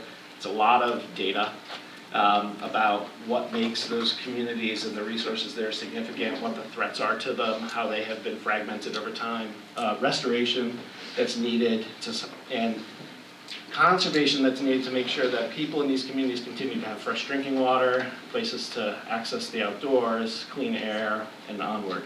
And increasingly, how natural resources protect them in a changing climate as they're facing and being on the front line of climate change. So Connect to Protect, 42 of those communities are in New Hampshire. And so there's an understanding as they're planning for the future that they have these great assets, and if they can keep these natural resources connected, it's It's better for them overall, but it provides tremendous amounts of ways to get outside and alternative transportation. So a lot of the recreation initiatives are now also being seen as transportation alternatives. And one of those is the New Hampshire Seacoast Greenway. So the Seacoast Greenway is part of that 3,000-mile East Coast Greenway. It's gorgeous, the section that's done. It passes through a total of 7 communities when it's completely done, through a whole variety of ecosystems, from coastal marshes in Hampton to really beautiful forested areas in Portsmouth. And it's already starting to attract commuters. I mean, if you could ride your bike or walk on the Seacoast Greenway to get to work, as opposed to sitting on Route 1 in traffic, you know what decision you make. So the recreation, the transportation, and the inter-community connection has been big. It's also drawing a lot of visitors. People love rail trails. You guys probably know that better than I do. So people are choosing to go and pursue opportunities there. Together, both of these, this is the last time I'll say this to you, really clear and bold visions. I mean, these are not easy things to make happen, to think about regional conservation efforts or regional recreation and transportation efforts. Foundation of knowledge, heavy coordination on conservation, recreation, development efforts. We are doing plans in several of the communities, and in Portsmouth, and in Hampton, and in Rye. A central part of the planning for the future of those communities has been on conservation, community resilience, and recreation. And this is one thread that passes through all of them. And then commitment to implementation through really strong partnerships. And when we talk about the opportunities that exist in all 3 of these regions, you know, they're unique. There's reasons that we are so lucky to be here in New Hampshire. We have all these really unique regions. We do a lot of visiting within our own state, to different parts of the state. And we can really enjoy and help protect a lot of the natural resources that are kind of the backbone and the identity of these special places. And they become the backdrop for such great events. So being at Prescott Park or being somewhere else and having the beautiful surroundings we have, I think it's easy to take advantage or not consider in our day-to-day. So a couple of takeaways.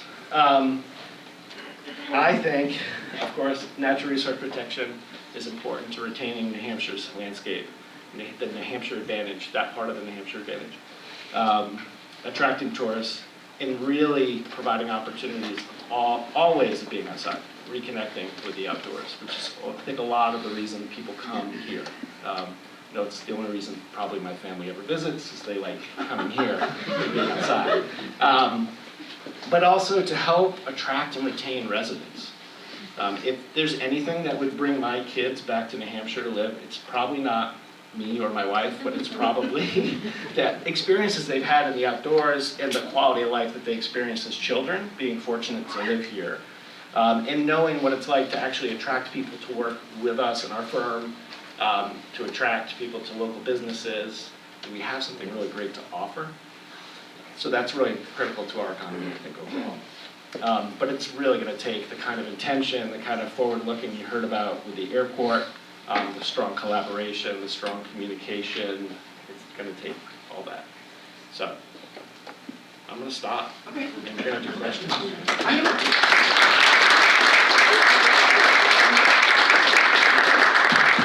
Ooh, it's working again. So I'm going to walk around with the mic so people can ask questions. And Steve's going to answer. We're going to tag team it. If you don't ask questions, we're going to do a duet. We didn't practice, so it's going to be awesome. Has anyone here heard me sing before? You don't want to do that. I actually want to make a comment because there was something that stood out to me in this presentation over and over, and that is the term collaboration and partnership. And one of the things that I've learned in my work with the Chamber is that when we succeed in rural communities and when we succeed in New Hampshire is when we work together. It really makes a difference. And I was told about this study, and I've been looking for it, and if any of you know where it is, please tell me. Someone from another chamber told me there was a study done about how economies in small towns in New Hampshire fared.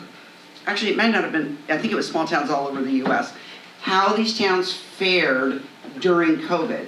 And they looked at community building activities and looked for correlations in communities that were successful, and they found the communities that had any kind of community collaboration activities, concert series, building trails, volunteer programs, whatever it was that built community and collaboration and partnerships, they had better economic outcomes during COVID. So I think that tells us something right there about how these kinds of solutions are so important to New Hampshire. So we have a question from Sheila. I'm going to bring her the mic. It says Sheila Orange from Coppertop Inn and Retreat. Is it going in now? Hi, Steve, nice to see you again. By the way, I want everyone to know that he's on LinkedIn, and you can follow him on LinkedIn, and then you can see all about all his projects. I'm stalking him all the time. You've been a great cheerleader, thank you. What kind of projects could you envision happening right here in central New Hampshire that we're not already doing? We have bike trails, we have hiking trails, we have so many different resources around here, but they're not contiguous. What would you suggest? No, I knew you'd have a hard question. I think what you hit on, that they're not contiguous, they're not connected, we're not communicating between some of these various recreational assets. And so we don't tell the story really well about what's there. And some of that, I think, is we've been lucky to have landowners who are willing to have trails and opportunities to get outdoors for us, but maybe don't want to share with everybody else that comes. So that's a hurdle we have to get over. And some of it is there's somebody that has to do the work of trying to provide the connection, the infrastructure in between these various things so people can see, wow, what an opportunity to go to central New Hampshire and have this variety of activities, and it's easy to find out about, like the wayfinding's clear, the whole message is there. I think if you travel around to other parts of New England, whether it's up to the Northeast Kingdom trails and other places where you see they've overcome some of this, and it's just easy for the visitor. There's a lot less treasure hunting.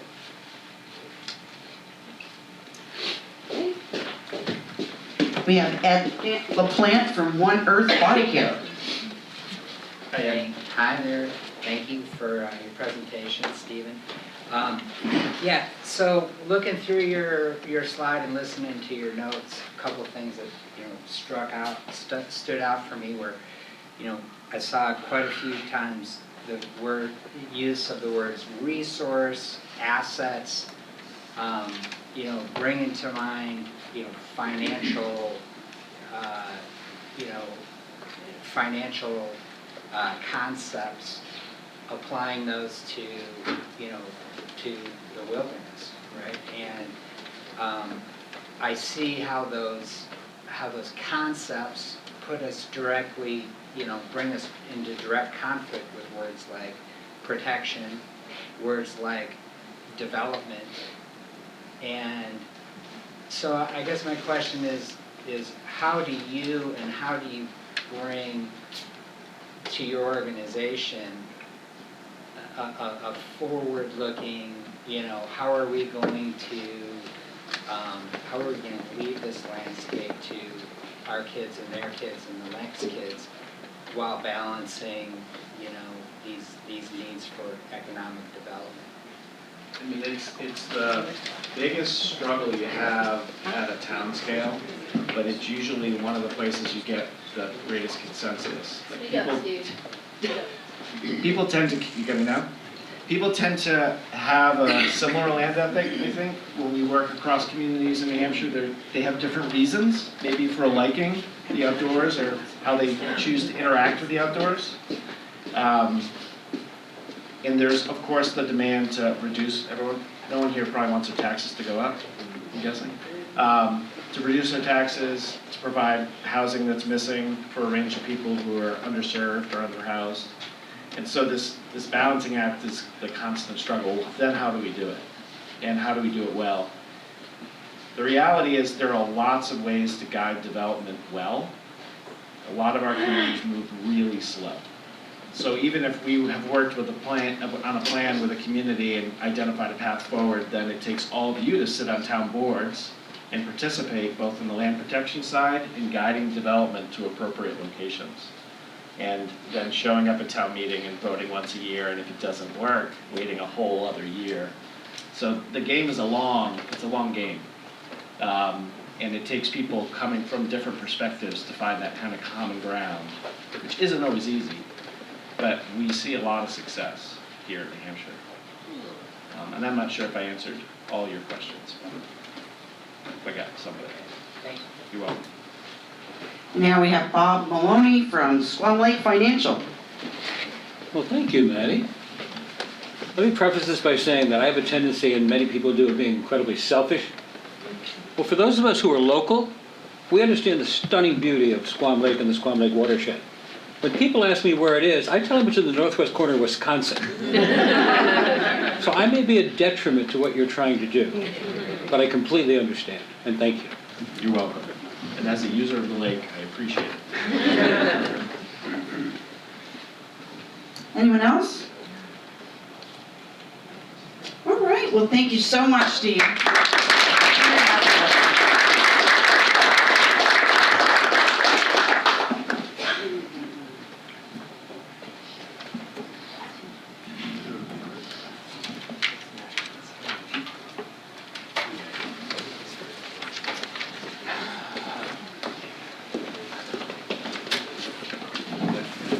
Okay, I'm up here, I got my glasses, my revised schedule, my notes, I think I can handle this.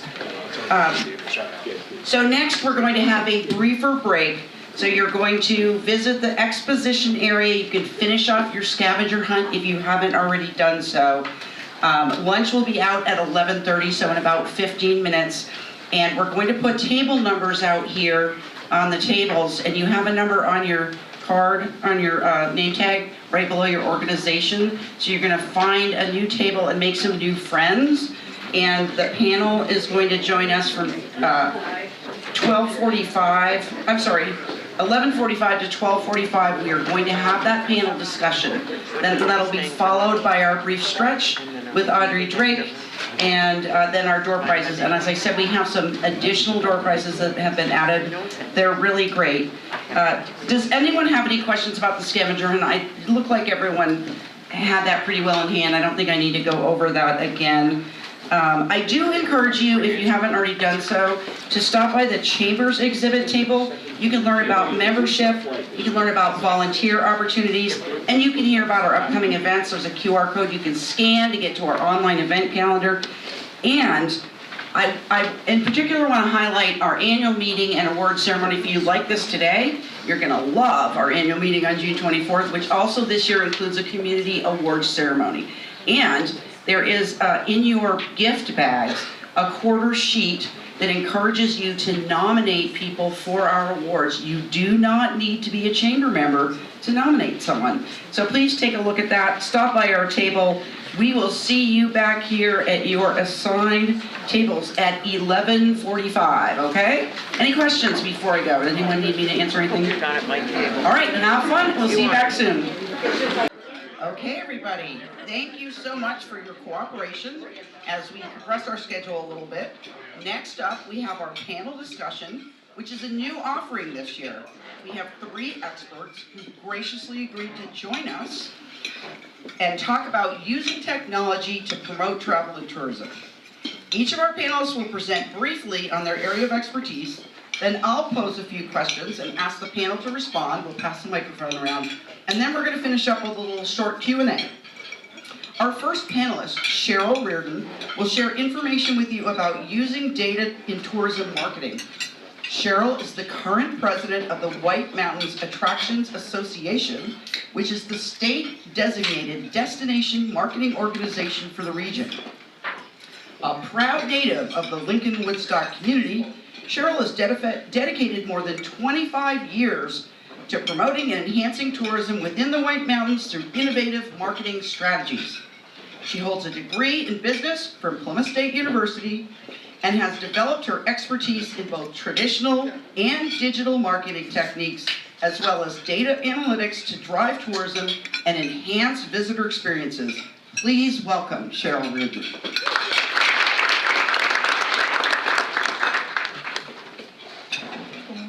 I guess it was good afternoon now, huh?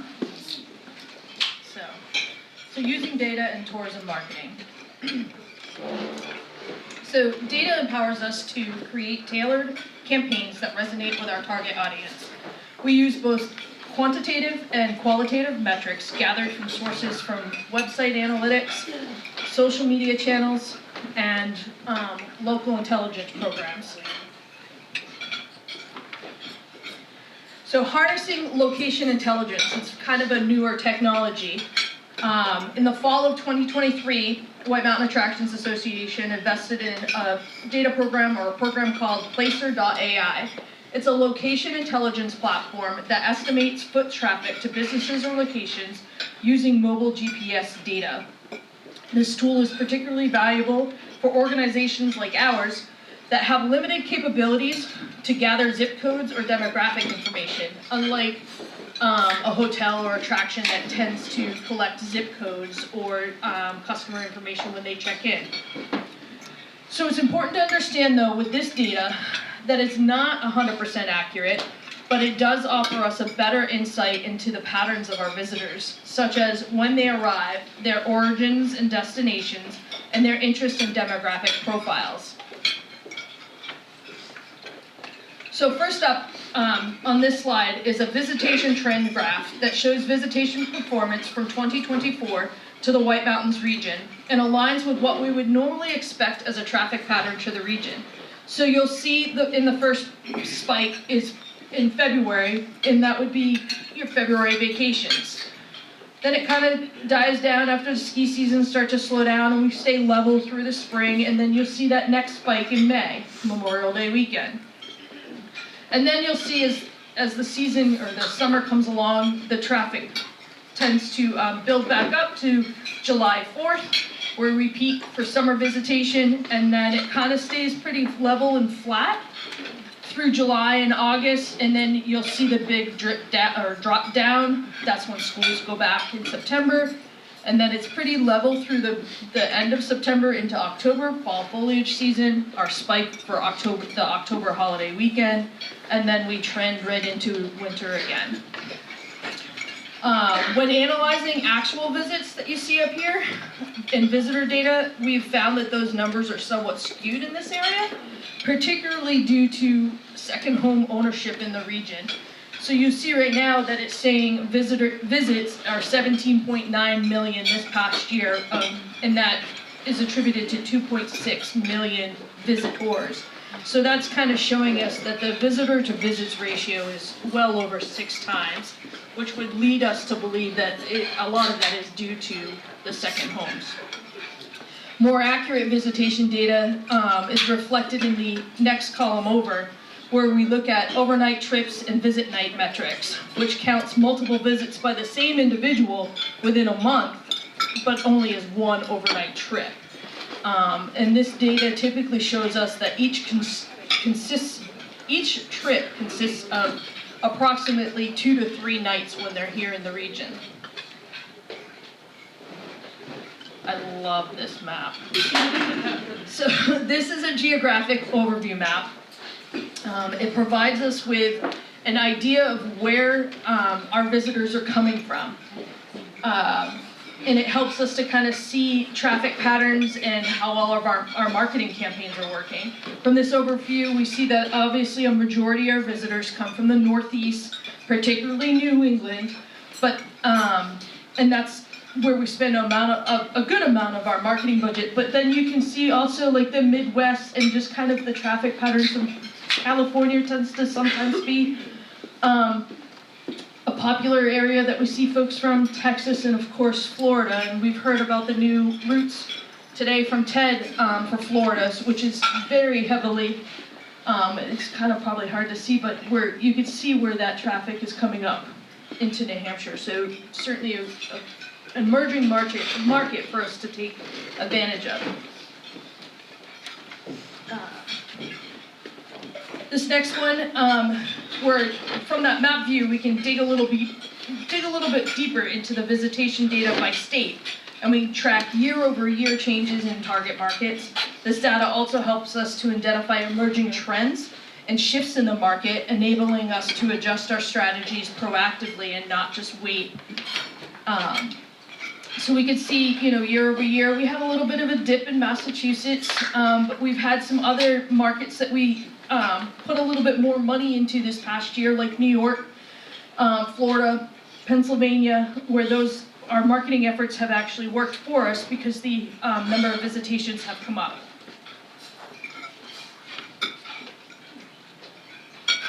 So then we can go one step further, and beyond the state level overview, we can analyze the actual specific cities and towns to determine where there have been increases or decreases in visitation, and this allows us to fine-tune our campaigns even more to effectively target those regions.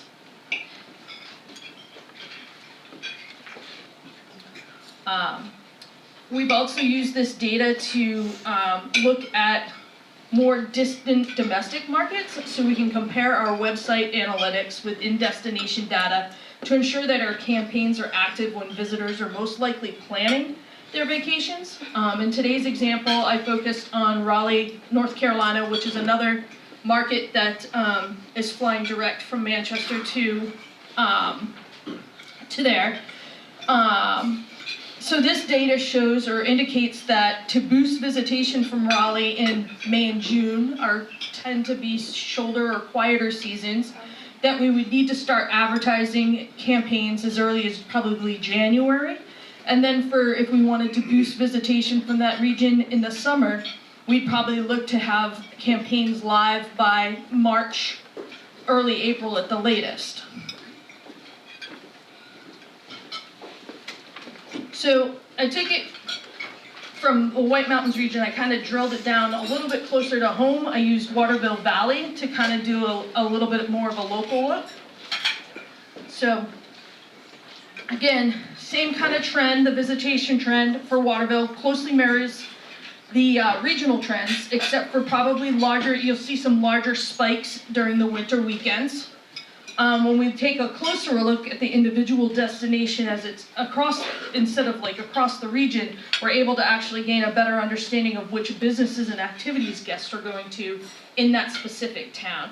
So in this case, you'll see that, visitors to the Waterville Valley area, their number one destination is the Waterville Valley ski area, followed by the ice arena, a lodging establishment, Black Bear, an athletic club, and then the golf club, all activities that are very popular in the Waterville Valley region. That'll come into play a little bit later too. So, similar to the regional data, we can delve a little bit deeper into the towns and zip codes from which these visitors are traveling to the Waterville Valley region from. And then this is where we can go a step further, and we can do this on the regional level too, but with Placer, there's a feature that allows us to analyze a property's captured and potential audience, along with specific attributes. So these audiences are categorized into a consumer lifestyle segment, which are defined based on interests, social, mobile, and web behaviors, as well as demographic and geographic characteristics. It's quite interesting that there's actually over 80 different psychographic segments available for analysis. So in this case, when I'm looking at it, 100 is the average. And so for budget boomers and rural high income folks, Waterville Valley scales greater than the average of 100 for the state. This is compared to state data. But then you jump down a little bit further and we see that for wealthy suburban families, they underrank. So they're only capturing 34% of the 100. So we take that information and we go a step further, and we utilize this service built off a Placer called Persona Live Intelligence, which is to gain a deeper insight into the group and decide if they're really worth targeting for Waterville Valley. So as you can see here, the wealthy suburban family segment is primarily individuals aged 35 to 44 with a household income ranging from $125,000 to $200,000. And about 40% of these households have children, and are approximately 8.6 million households in the segment nationwide. We can drill that down though even further to just looking at certain states or actual DMAs. So then, looking at this data some more in this next slide, you'll observe like the darker areas, the dark purple colorations. That indicates where these wealthy suburban family segments are most concentrated here in the Northeast. And then additionally in the graph beside that, we can see that nearly 60% of the households in this segment with children have kids aged 5 to 14. Pretty good age group for the activities that are offered in the Waterville Valley region. Next up in this slide, it displays the types of websites and media channels the segment frequents. With 100 being the national average, we can see that this segment's interest in travel and sports, retail, recreation, hobby, and food websites exceeds the national average, and that their primary media consumptions includes websites, TV channels, and podcasts. All really easily accessible media channels for us to use. In this slide, it examines the types of recreation sites. This is where this comes back to, that these segments frequents, revealing a high interest in activities such as skiing, snowboarding, ice skating, and cycling in the top 5 of what it showed as places people are visiting when they go to the Waterville Valley region.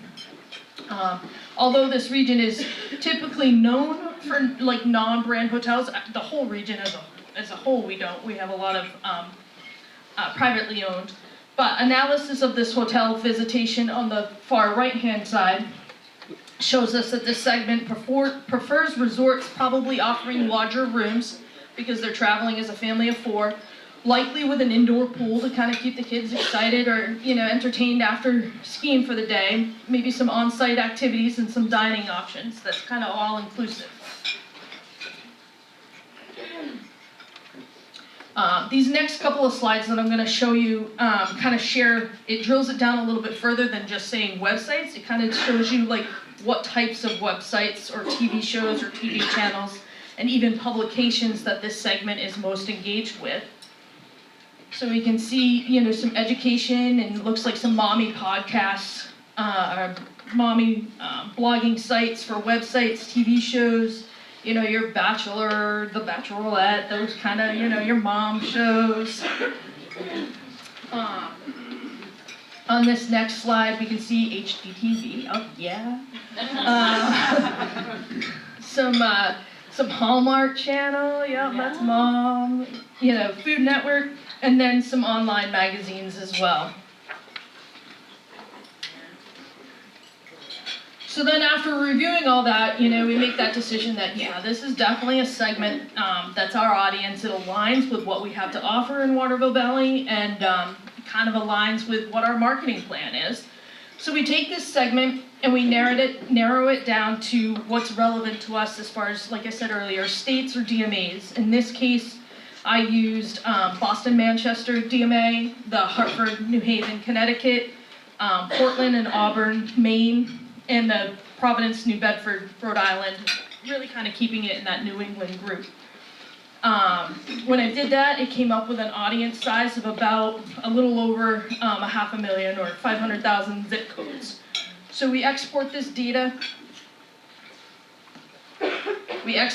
Out. We have options, but we can import it directly into Meta or into Google Display. Most often, I actually export it out as the zip codes, so then I have the zip code data to kind of place it where I want to place it. So we've exported that out, and then using this audience that we've created, we can export it into a wide range of channels, including podcast networks like Pandora or Spotify, so music platforms, connected TV services like Roku, YouTube TV, your Google Display Network and Search Network channels, and then, of course, Meta. And then you can kind of see what the breakdown of the zip codes are for some of those states that we exported out as well.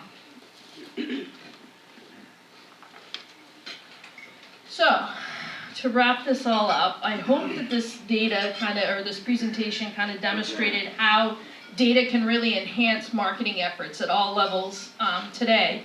and how data-driven marketing can lead to more likely a higher return on investment. But it also shows us how we can adjust our strategies based on these psychodemographics and performance metrics and insights into visitor behavior. So thank you.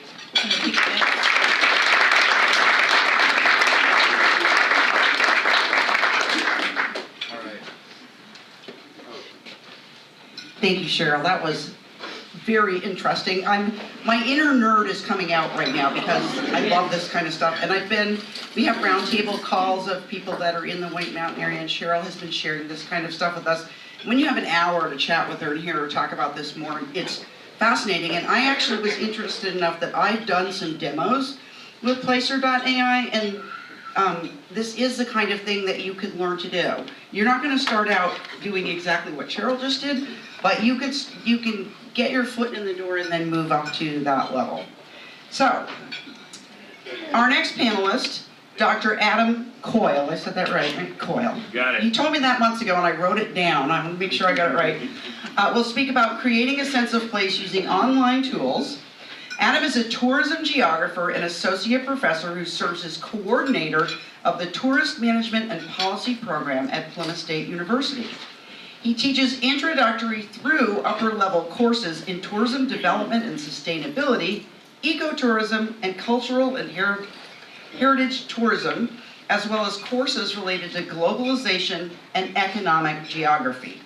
His research analyzes the production of tourism, cultures, and spaces. Adam works with a variety of sites and destinations in New England to show his students how to create memorable experiences in this vibrant region. Please welcome Dr. Adam Coyle.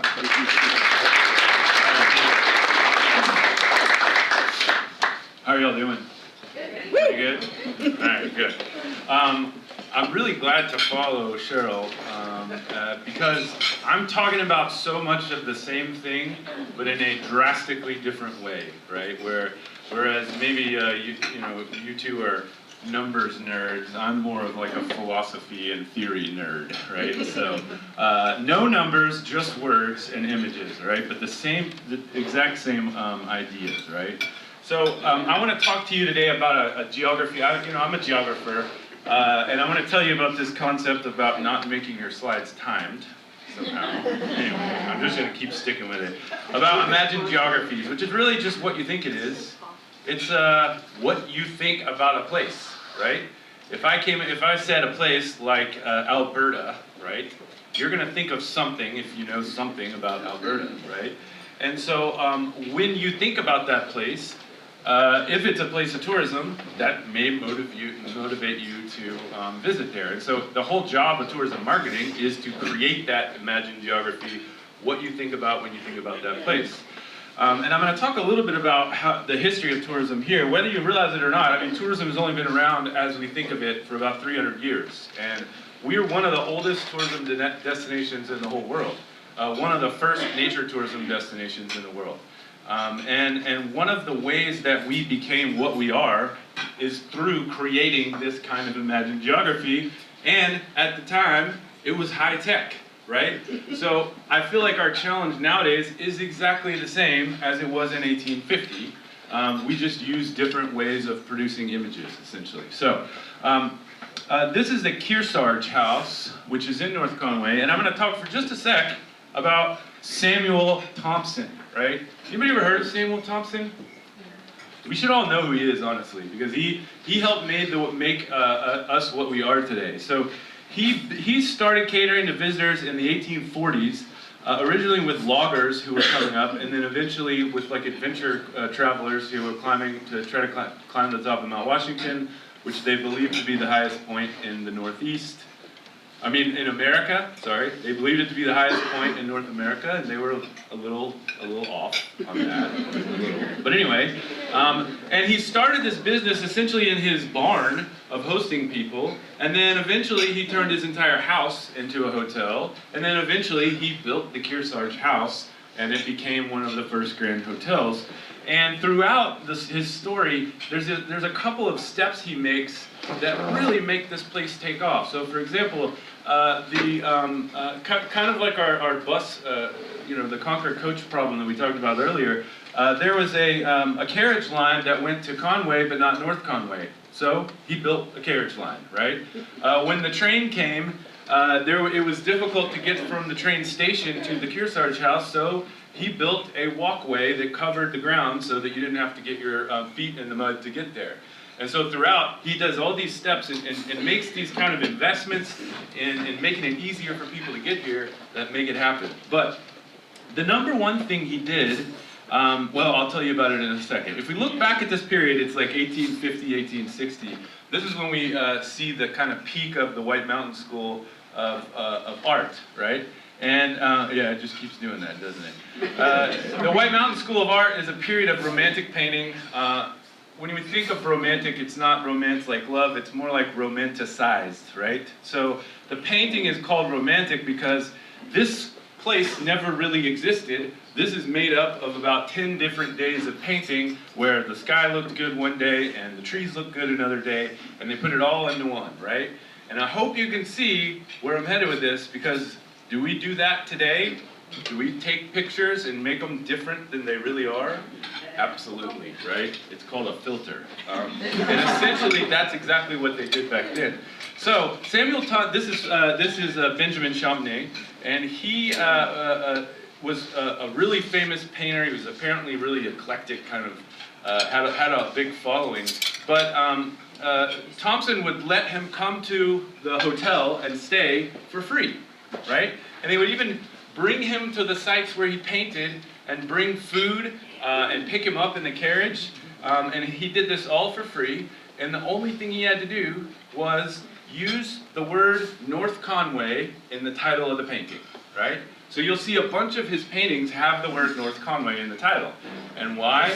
Because people had no idea what New Hampshire looked like in 1850 unless they had been here. And so he took those paintings down to the wealthiest places in the Northeast, in Boston and New York, to the people who were in the market for buying landscape paintings, and they saw this place, and they said, wow, North Conway, we should go there, right? So they made this imagined geography. They put the image of New Hampshire in people's minds, and guess what? They showed up, right? It didn't take long. There was only one hotel in town, right? So it made a lot of sense for him to make that. It's just like a small investment. I mean, he loses one room for a few nights, but he tells the whole world about his place. The same thing happens today, right? Okay, so they really created that imagined geography. One thing I want to kind of emphasize here, once again, you're going to see that photo eventually, I promise, is that what really motivates all travel, all tourism travel, is difference, right? You're not going to go somewhere that seems exactly like where you already are, right? You want to see something different, whether it's a different landscape or a different culture, a different type of people. It's rural, it's urban, it's hot, it's cold, whatever. You want difference, right? And so for a lot of people, this was very different from, well, it was very different from Boston in 1850, which was kind of like a rough place to live. And if you could afford to get out, you did, right? So as this imagined geography kind of was created, other painters jumped in on this. The point of this image is he didn't only create the idea of New Hampshire. He created the idea of come and paint in New Hampshire, to the point that we can see a painting of people painting in New Hampshire, right? So that's a trend in the same way. I always take pictures of people taking pictures to use for class, because that's really, if you get people that want to come to take pictures of your place, to create images, that's free imagined geographies, right? As long as they do it all right, you want that. So this is what, like 15 years later, a Homer painting. So imagined geographies are really all about difference. It could be difference in, so difference can be like drastic climate difference, but it can also be kind of day-to-day life difference. So I tried to imagine the kinds of differences that you can show here on a region, right? This is your downtown, right? That's our downtown. right? I had to get my Mill City Park in there. Such a cool spot, right? Most of our students who are here today went with us down there. This is your out to eat. Here's our out to eat, right? Covered Bridge, epic place. This is your go shopping strip mall. This is our go shopping, right? Cute downtown spot. They can also be associated with far away difference, like places that you already have in Imagine Geography, right? Is this Wyoming? No, it's New Hampshire, right? We can connect to, is that Ireland there? Does that look like Ireland? Is that Ireland? No, that's New Hampshire. I love these kinds of clouds. I call them Nicaragua clouds. That's not the Amazon, but close enough. Is that the Amazon? No, that's New Hampshire. I saw a recent ad for Kazakhstan, which did actually for a while have the marketing slogan of very nice. So they actually embraced that for a while. At first they were mad at Borat, but ultimately he created an Imagine Geography. They had to make some adjustments to people's Imagine Geography of Kazakhstan, but eventually they did. But my point was, they created an ad just like this the other day, and it absolutely caught me. It was like, whoa, that looks like Switzerland, right? But no, it's Kazakhstan, right? Because you don't have an Imagine Geography of Kazakhstan unless you saw Borat. Most of it was filmed in Romania. So, okay. Is this the Alps? No, it's New Hampshire, right? Now this line we've actually done in the past. Starting in about 1815, we started calling the White Mountains the Switzerland of America. We have a really cool collection of old guidebooks at PSU Library, and I've dug back in that phrase because, you know, people who were world travelers knew what Switzerland was, and there are a few places in our mountains that pretty much look like Switzerland. It's not as epic, but nevertheless, if you can connect that to people, then they'll see it, right? So I'm kind of hoping that I'm giving you some ideas that are like a little bit more philosophical and theoretical on how to show difference. Everything that Cheryl has measures that and can explain it that way. I'm kind of hoping I can give you an idea of how to kind of create an image of difference and get it out there to people, because that's what we have to offer. So, the difference that you create is really up to you, but ultimately your task is not that different from his, you know? Especially if you have a small business, your job is to paint a picture of what that's about and how it's different in other people's minds, and then get them here to take their own pictures of it, right? To put it out there. And what that might mean is, you know, in today's world, we see this through like Instagram influencers. That's what they do, is they get paid to come and try out your stuff, and then they tell the world about it. But you know, you don't have to have a fancy Instagram influencer to come and tell the world about your place. You just need someone who's interested in it and likes to tell the story and can take photos, and we'll go post them online, right? And you can find people like that easily. You come to our campus, I can line you up with 15 people who can put your stuff all over Instagram and go experience it. So find somebody out there to make that Imagine Geography. Do it yourself, and let's just share this with everybody, because it is different, and that's what makes it best.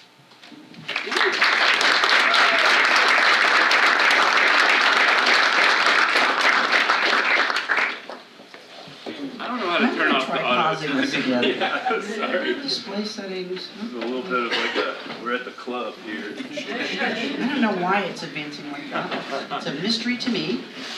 So I'm feeling more inspired with every moment. I mean, first Cheryl and now Adam, and Michelle's going to wind it up for us.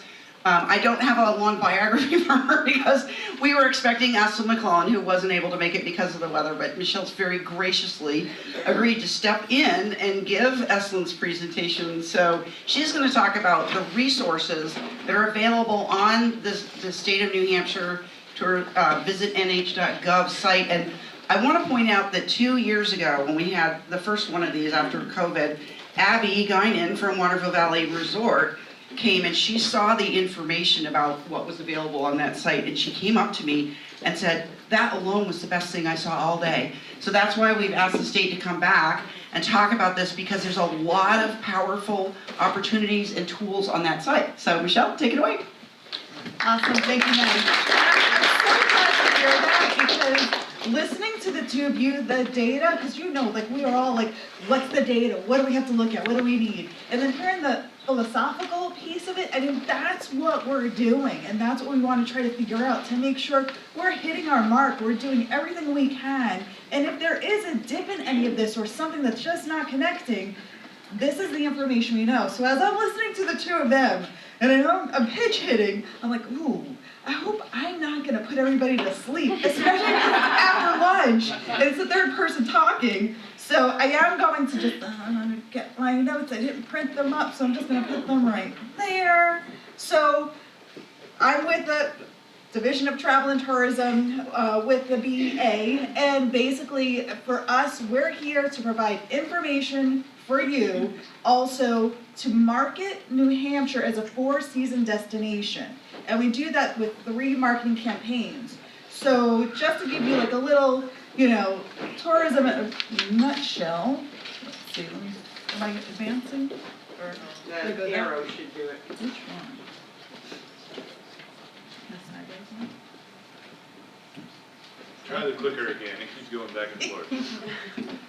It's what makes things exciting. All right, so this is who we are. So we are a team of 9, and as you can see, we've got everything from digital assets, we're looking at communication, we're looking at public relations, we're looking at the international, so the trade and the industry for international, that's Esalen. So if we're, 2 things that she's, something she just came back from.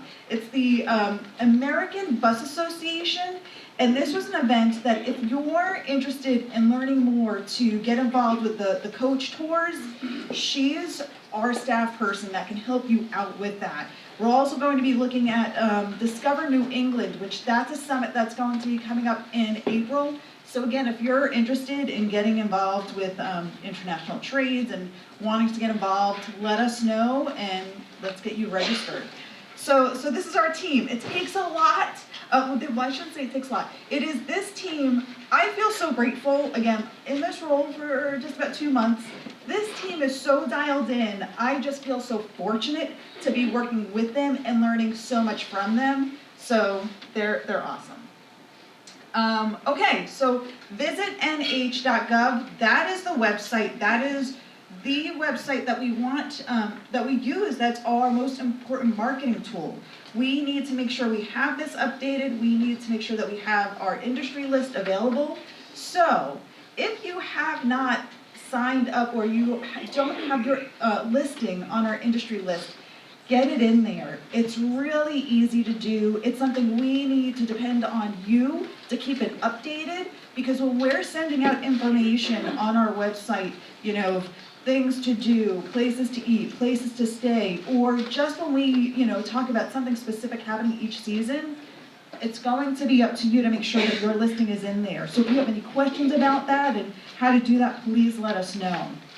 And then you can see here, it's for visitors that go there, we have trip planning, attractions and lodging listings, the blogs, the articles, the industry member resources. I'm going to talk a little bit more about that so you know what that is and how that could be helpful to you.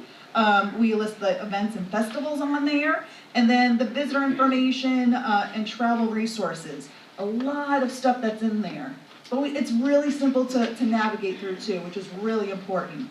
So this is the industry member resources. This is where you would create your listing. This is where you would also sign up to get the industry newsletter. So the industry member newsletter is what's going to keep you up to date with what we're doing and any requests that we might need from you. If there is specific marketing we're doing based on the season, the month, any events that are coming up, our industry will be sending out the e-newsletters to put in a request. And if there's something you'd like us to share specifically, that's how we're going to do that.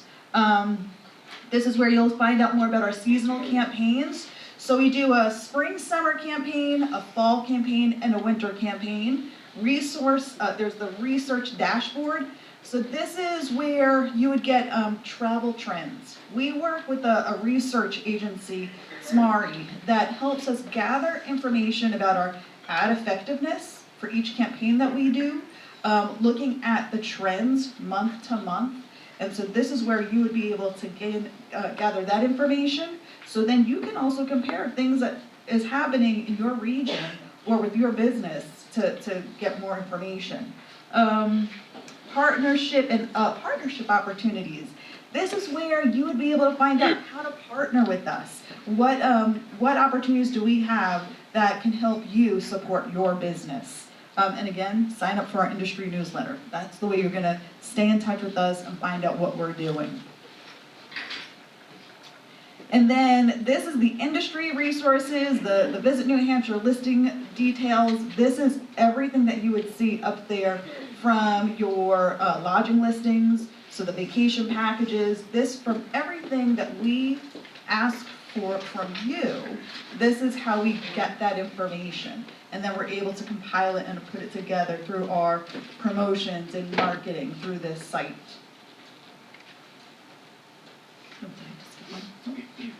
Okay, and then this is the research page. So you'll see there the travel trends, advertising effectiveness, return on investment. Looking at that, we take a close look at that to make sure, again, we're hitting our mark and things are in the direction that we need them to be going in.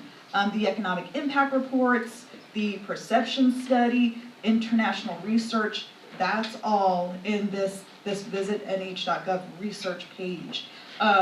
There are things in there that we'll be looking at and we'll be able to share about what we're talking about right now. And we haven't released anything yet, but it's the resident sentiment study. And I will say that for tourism, our residents are excited to have visitors here. And that's important for us to be aware of, that I don't know if coming out of 2020 or in 2020, if anybody remembers, I don't know if we were so happy with how busy it was, but we needed it to be busy. Well, now we have our residents here that are in favor of the tourism, supporting the tourism, because it's what helps our economy. And that's information that we want to, put up there or put on this site and keep you informed about the research and things that are happening that we're collecting to keep you updated. But you can also use this page too, so you can see on the right side there's that screen. You can play around with that and actually using the dashboard to just look at information of the data that's been collected. This is where you can geek out with that information. Hot tips, the e-newsletter, and earned media. So, actually this is where I'm gonna pull up my notes to make sure I don't forget anything about this part. But the Hot Tips e-newsletter, this is where we are able to provide, when we put the newsletter out, but you might be looking at an example, earned media, we work with our public relations, Turner, that's our domestic PR company. And for example, we do Maple Month. And so this was something that they would reach out, or we would send out an email to everybody and say, hey, what do you have going on that might highlight Maple? Whether it's, it's a restaurant, you might be doing a dish, or there's a drink, or something that's just, can fit that. They'll take that information, they share that out. A couple of other things that they do, if there is like a quick turnaround or leads that we want to get to like 1 to 2 days, we're going to give them information and they're going to reach out to gather that so we can put that together and get that out there. There are a few things that I did want to highlight. Here we go. I wasn't sure my phone was locking on me and got a really long password. But one of the things I did want to mention about this, because through the PR teams and what they do for earned media, some of the things that they've done with the quick turnarounds, or I should say the time-sensitive media leads, included USA Today, which was a recent article. This was 8 best brewery hotel every beer lover needs to visit, and this was featured Woodstock and Brewery. Forbes had an article that was 17 cocktails in honor of Mocha Moose, Patone's 2025 Color of the Year, and that featured Cathedral Edge Distillery.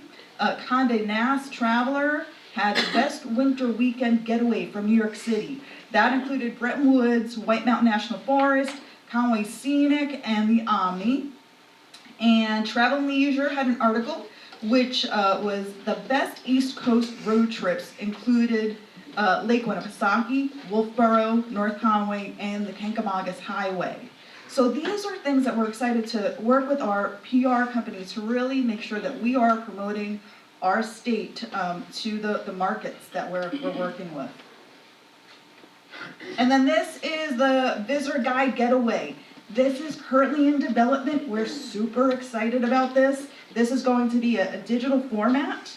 So it's going to be accessible to visitors when they're here, just going on mobile devices, just, searching for things that they want to do. And again, get your industry listing updated if you haven't, because it's going to help us connect those sites, our website, to this digital guide for easy listings, easy to find places to go, things to do, the itineraries, everything that we want a visitor and even residents to know, things, staycations, of what people are doing. It's really important. I know I do that. I'm always looking at what can I do if I'm going further north, or if places, in southern New Hampshire that I may not be keyed in on because I've been so involved the past several years in the Mount Washington Valley. Now's the time to break out. I love seeing everything that's happening around the state. There's so much that we have to offer. And what's so cool for visitors that are coming here, what I've noticed, my days when I was at the chamber at the Mount Washington Valley, we would get people call and say, we're gonna be staying in North Conway or somewhere in the valley, but we'd like to experience other places around the state. And we would ask them, well, how far are you willing to drive? Because we, talk about other places around, and it didn't matter to them. They wanted to go the distance. They wanted to create itineraries. They wanted to be here. They wanted to do things here while they were in the state of New Hampshire. They wanted to experience all that they can do. And we are so diverse that we have that to offer to them. And they can make these itineraries for a week. They can make their vacation. I just think of the vacation weeks that are coming up. They're doing things. They're going to be out there in the snow. And this is the one thing I have to say. We were all worried about the snow, but we need the snow. This is exciting. And it's perfect timing right now. This is great for our ski areas. It's great for our cross country. It's great for our, snowmobiling. But these are the things that people are coming up here for and looking for other things to do while they're staying here. So we're excited about this visitor guide. So keep an eye out because it's going to be hitting the desktops and mobile devices soon. And that is it for me. So thank you again. And I don't know if everybody's watching, but I hope I did you good. You have nothing to worry about, Michelle. That was wonderful. I feel really energized by all three speakers. This is the perfect kind of activity for after lunch. I think we're definitely going to have to keep this in future years. So, I have 3 questions. I'm going to pass the mic around. We're going to go brief answers, and then we'll take a few answers from the audience, and then we're going to wrap things up. So the first question is, using new technology can be intimidating. So you've seen some things today, you might have been like, whoa, can I do that? What advice, each of you, would you give to those looking to leverage new technologies to promote travel and tourism for their businesses or organizations? Oh, is that working? Okay. You can pass that one around. So I think really to simplify the adoption of new technology, start by pinpointing one area to kind of focus on. That you'd get the most immediate benefit from, such as a simple reservation system or, a Excel spreadsheet to capture zip codes, that kind of stuff, or basic customer relationship management, or what they call a CRM tool. And then focus on integrating that technology in instead of going all in. I gotta do X, Y, Z, and ABC, all of that. Opt for user-friendly, use forums or online reviews to kind of choose a solution that might work for you. We tend to look at options that offer a free trial. I know Placer has a free version that you can go on and kind of dabble with it to see if it kind of aligns with what you need and what benefits you could get from it. And then certainly using, Placer also has a wonderful customer support. We have a dedicated customer support rep. And so any type of programs or softwares that you can use that have that is beneficial too. And then certainly connecting with other businesses and sharing, connecting with your local chamber, Maddie and what tools that she may have that can help you. Certainly organizations like White Mountain Attractions and how we can help support you in finding data. Certainly we open the door up with this Placer program that if you have questions or want some help defining an audience or extracting some zip codes, we're certainly willing to help with that as well.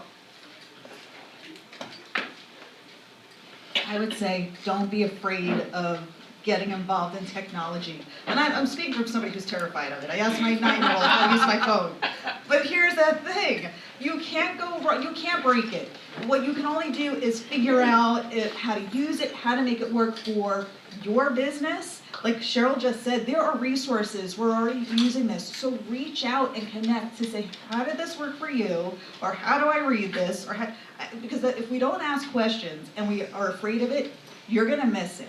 And progression, it's happening. And if we don't try to just play around with it, if we're like saying, I don't want to use technology, then it could hurt you. Not to say that you have to, but don't be afraid of it. Or again, have somebody else do it for you. I have my kids do it for me. But it's something that's a resource. We have on our website the data. If you're looking for data, it's being collected already. So just find those resources that can get it for you if you don't have the actual technology or the platform, because it is already being collected, and we want to make sure that we're getting it to you. Ask your kids. Or grandkids, or whatever. If you don't have kids or grandkids, ask college students, right? Emma built our Instagram page because I could kind of do it. Like, I'm of the generation that, yeah, I have it, but I'm not on it all the time. She taught me how to use it. I'm going to tell y'all a real quick story. One time I had these 2 toilets in my house, and they do not flush. I can't figure out what's wrong with them at all. I mean, I've YouTube and read as much as I possibly could. And you know what I did? I bought a nice 6-pack of beer and gave it to my friend who's a plumber. And I was like, I want to buy an hour of your time. You don't have to come to my house, but let me just explain to you what's going on. And I figured it out, right? So if you want someone to teach you how to use a computer program, let them come and have a free meal at your place. Let them spend the night, right? Hook them up, right?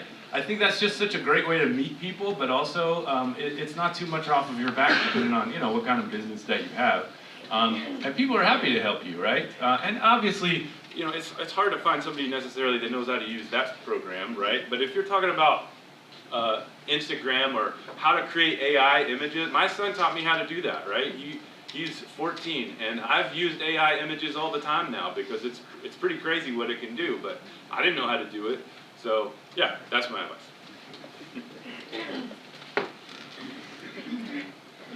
All right, so I actually feel like you guys answered my second question as well when you were answering the first question. So I'm going to skip to the last question, which is, what's the key takeaway? If you could condense down what you've presented to what you hope people take home with them and think about tonight or tomorrow or next week when they're thinking about this event, what would you tell them? Well, certainly I think, and it's been a key word throughout the whole day today, is collaboration and working with one another and working and using resources. Also, as far as drilling it down to what I presented, I think the power of personalization and personalizing your marketing materials and where you're targeting, and allowing the data to kind of help lead you down that road. Certainly a lot of digital platforms can be overwhelming, but focusing on those metrics that can directly inform marketing decisions, I think, can help you with that process. And then just kind of sitting back and just sifting through the data. You learn a lot from data, even if it seems overwhelming when you first look at it. Just kind of processing it and letting it sink in, and then you kind of see, oh yeah, I can see where this could work now. And then on the other side of it, improving guest experiences by using data and using conversations and whatnot to enhance your promotional products. So. Yeah. We are committed to supporting the industry. So if there are questions or help or anything that you're looking for, please don't hesitate to reach out, because that's why we're here. Again, what's so special about New Hampshire is that we are accessible, we are a community, we work together, we want to make this state thrive and strong, and we want to see our businesses be successful. So just keep that in mind, that we are committed. I would imagine that everybody in this room really loves a certain place here in New Hampshire, right? And it might be a restaurant, it might be a mountain, it might be a whole region, right? But I think that the love of place is the thing that attracts people to it, right? So all you've got to do is go share that love of place, right? And I think you can share it a lot further away than even we do now, right? I always say, and Ted lived in Houston, if you can't convince somebody from Houston to come here in the summer, or somebody from Atlanta to come here in the summer, then you need to be in a different business, right? Once people know about us and what there is to love here, they'll come. You just got to tell them. And one other thing, tell them to fly MH2. Yeah.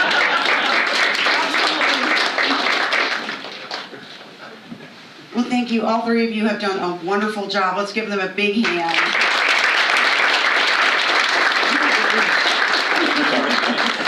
Okay, so we have 2 things left on our agenda. Audrey Drake, who's waited all day to do this for you, has graciously agreed to shorten our little interlude, so she's going to just spend a few minutes with you, helping you kind of relax and process what's happened and get ready for the drive home.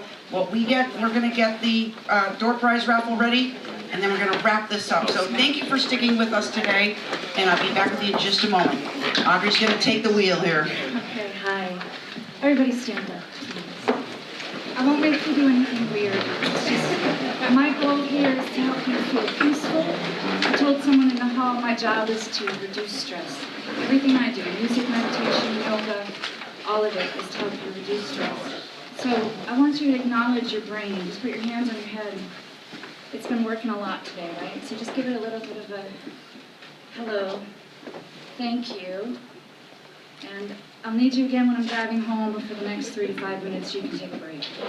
Right, and then you're going to go to your ears. You're just going to give them a little massage here. And as you're doing this, I want you to breathe deep into your belly. And then exhale slowly. If you feel comfortable closing your eyes, it might help. Breathe deep into the belly. Exhale slowly, and on the next inhale, exhale, you want to tug on the bottom of your ear. Just let the weight of your arms release tension at the bottom of the ears. Breathing, don't forget to breathe. Then we're just going to work our way down, massaging behind the ear, under the chin. So you know what we're doing here, we're going from the head to the heart. That's what we're doing. While you're doing this, I want you just to tell yourself, hey, I did a great job today. I did a great job showing up. I did a great job driving here. I'll do a great job driving home. I did a great job with my family. I did a great job talking to people, even if I was nervous. And then work your way down your throat. You're just going to gently brush, like that. Good. Don't forget to breathe. Breathe into the belly, deep. Exhale slowly. Now I want you to smile. Like a stupid smile. Like a really silly, silly smile. I'm sorry I don't have a prize to give you for that, but I know you're going to feel good about it. All right? All right, I'm going to step away from the mic. Now you're just going to tap your arms. Breathing deep into the belly while you're tapping your arms. Just think about why you came here today. All right, so there's the job reason, right? What you do as a person on this earth. You're going to tap your shoulders, right? There's the other reasons about why you came here today, the connections you made. You're going to tap your sides, both sides. Breathing in deep, exhale slowly. All right, this is going to seem like a weird thing to do, but tap your belly.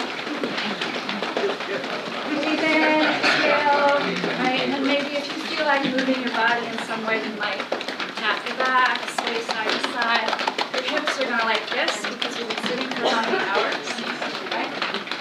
You can either bend over and tap your legs or pick one up and tap them. Awesome. I'm going to tap your face. Breathe in deep to the belly, exhale slowly.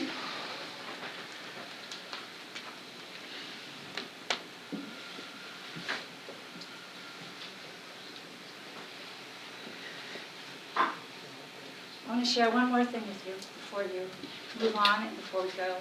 Thank you for having me. And while you breathe in, I'm going to give you a gift. This is a gift of peace. you can take with you. You can sing with me if you want. You don't have to. I am peace. I am light. I am love. I am free. Those are the words. Super easy. There must be other singers in the room. I am peace. I am light. I am love. I am free. You are peace. You are light. You are love. You are free. Anyone else? I am peace. I am light. I am love. Be brave. I am free. You are peace. You are light. You are love. You are free. Take a deep breath in. Exhale slowly. Y'all have a safe journey home. Blessings on everything you do in life. And peace.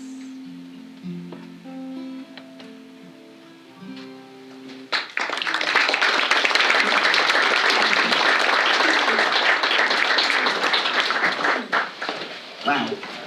Well, that was moving for me. Thank you very much. This has been a fantastic day. Thank you all so much for being here. I'm going to have some, I have a few remarks, and then we'll get to these door prizes. We're grateful to our speakers and our panelists who generously donated their time. We're grateful to Pemmy Baker TV for bringing the people here who weren't able to come physically. We're grateful to our sponsors who provided the monetary support required to stage this event. We're grateful to our exhibitors, our volunteers, and we're grateful to the Common Man Inn and Spa for hosting us. But most of all, we're grateful to you for being here.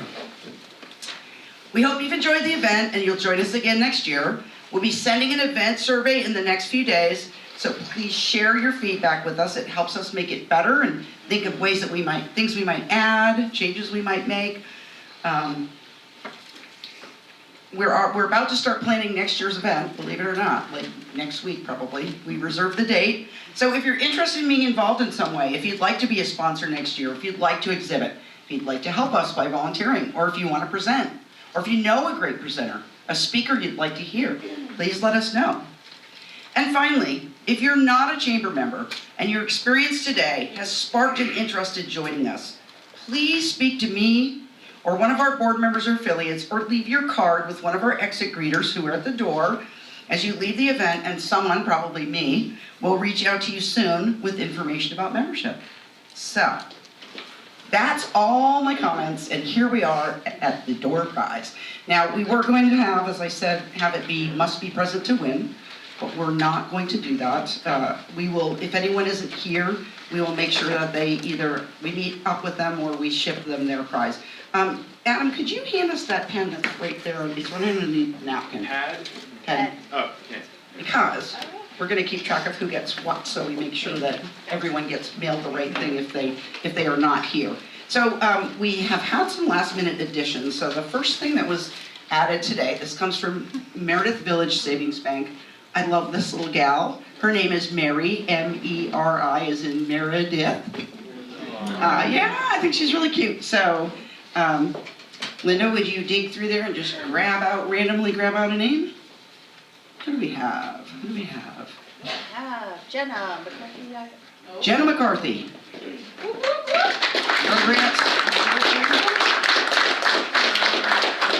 Oh, Lakes Region Community College. No, Lakes Regional Chamber. Oh, yes. Thank you for being here. I'm so sorry. I couldn't read that. Our next item is a nice PSU mug and a PSU sticker provided by Plymouth State University.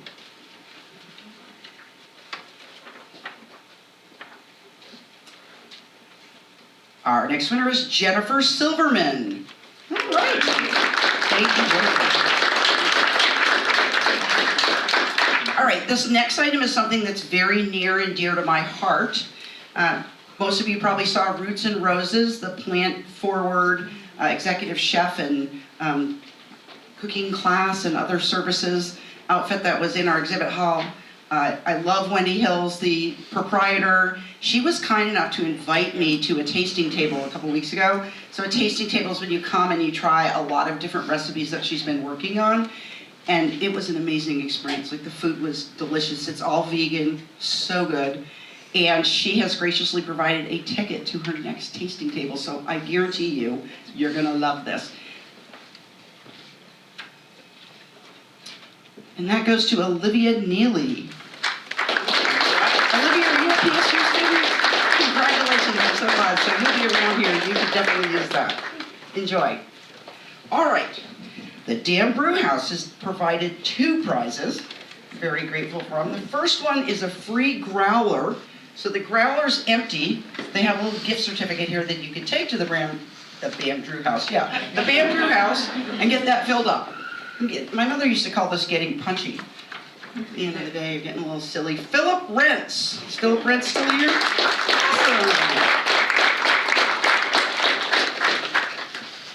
Philip was with Service Credit Union. Thank you. Thank you. We're glad to have you here. And for those of you who didn't know, Dan Brew House has finally gotten their distillery up and running. We've been waiting for this for years. They've been telling it was coming. It's here, Profile Spirits, together with Dan Brew House. And this is 1 free bottle of Deja Brew whiskey. That's whiskey made from Dan Brew House beer. So how exciting is that? I kind of want to try that, but I don't get to enter this. Ryan Mahoney. All right. Are you 21?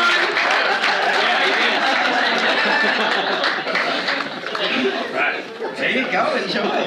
We want to hear what you think about it.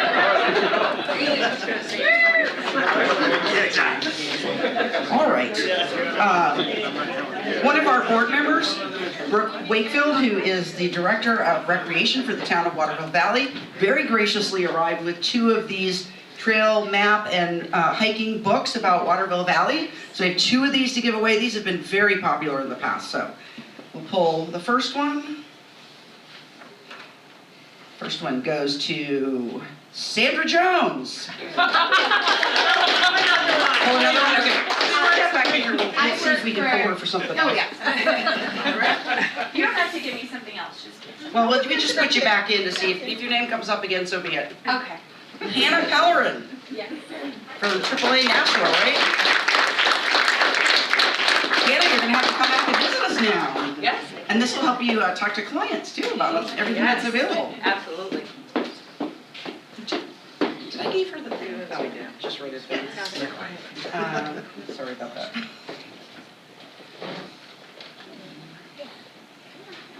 Faster. Sorry.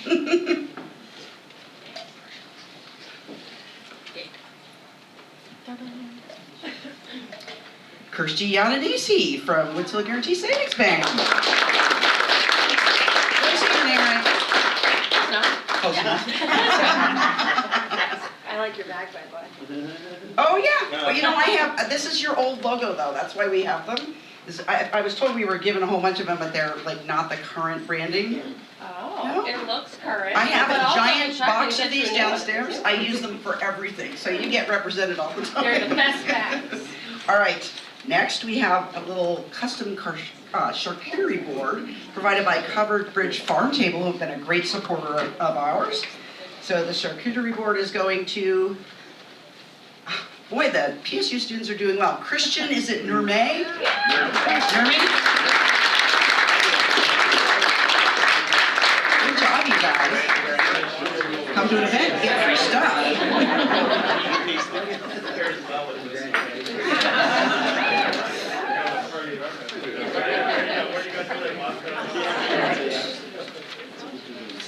So now we have four, count them, four, $25 gift cards to the Travelers Rest Brew Pub, which is adjacent to and owned by the same family at Pleasant View Bed and Breakfast in Bristol on Hemp Hill Road. So Linda and I can testify that the beer there is very good.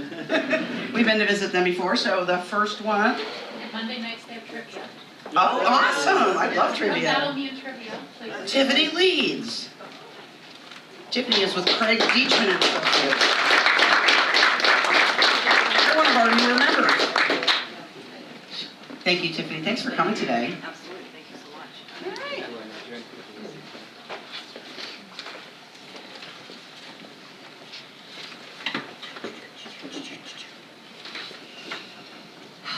Breathing. Sarah Drashai. I know Sarah likes to go there. I've never seen it before. So. One brewer visits another. Sarah's from the Dan Brew House. And thank you for contributing to our prizes as well. Oh, you are so good. Danny DeRosier.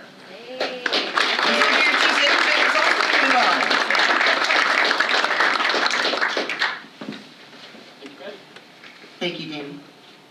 And the last one goes to Emma Hodgkins. Emma's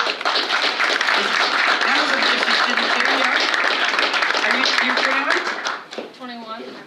You're not? That's okay.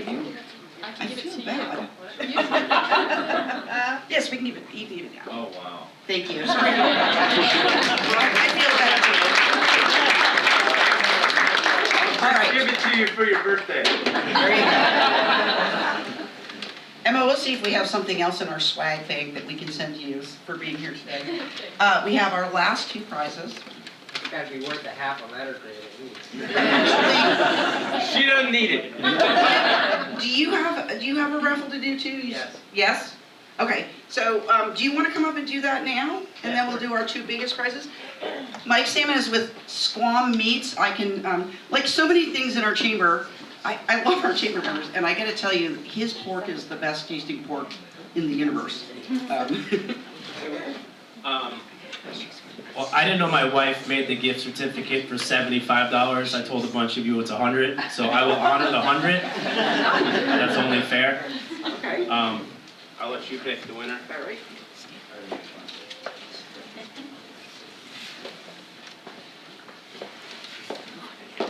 River Moon, Plymouth State University student.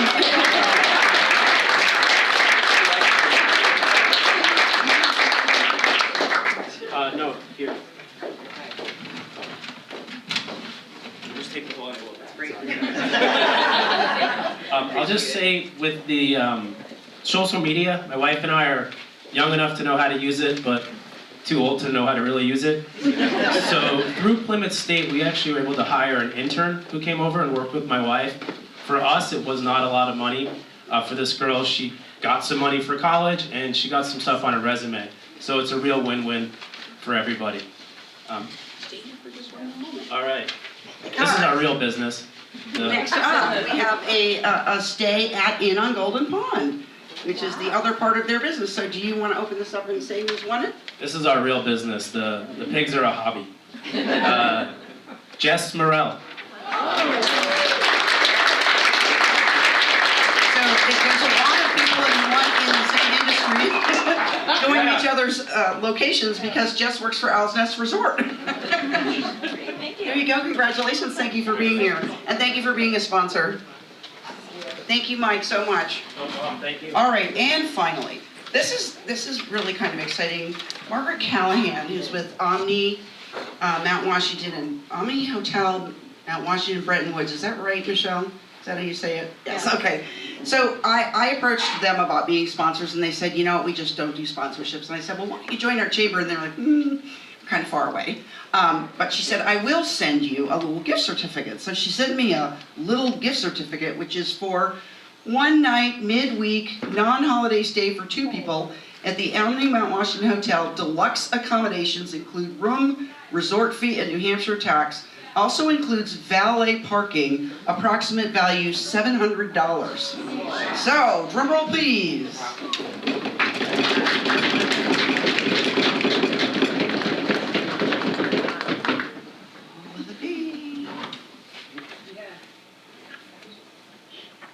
Sarah, is it IW you say? Iwook? Iwook? Congratulations, I hope you enjoy it. Thank you for being here. I'll throw in 3 ballet parking. And if you visit in on Golden Pond, you have to have Mike show you the pigs, because they're really fun to see and learn about. And he'll tell you all about how they're raised and everything. It's wonderful. All right, well, that is it. I cannot thank you enough for being here today, for staying with us, for listening patiently. Again, thank you to our presenters. You knocked it out of the park today. Just great. Thank you. Have a safe travel home.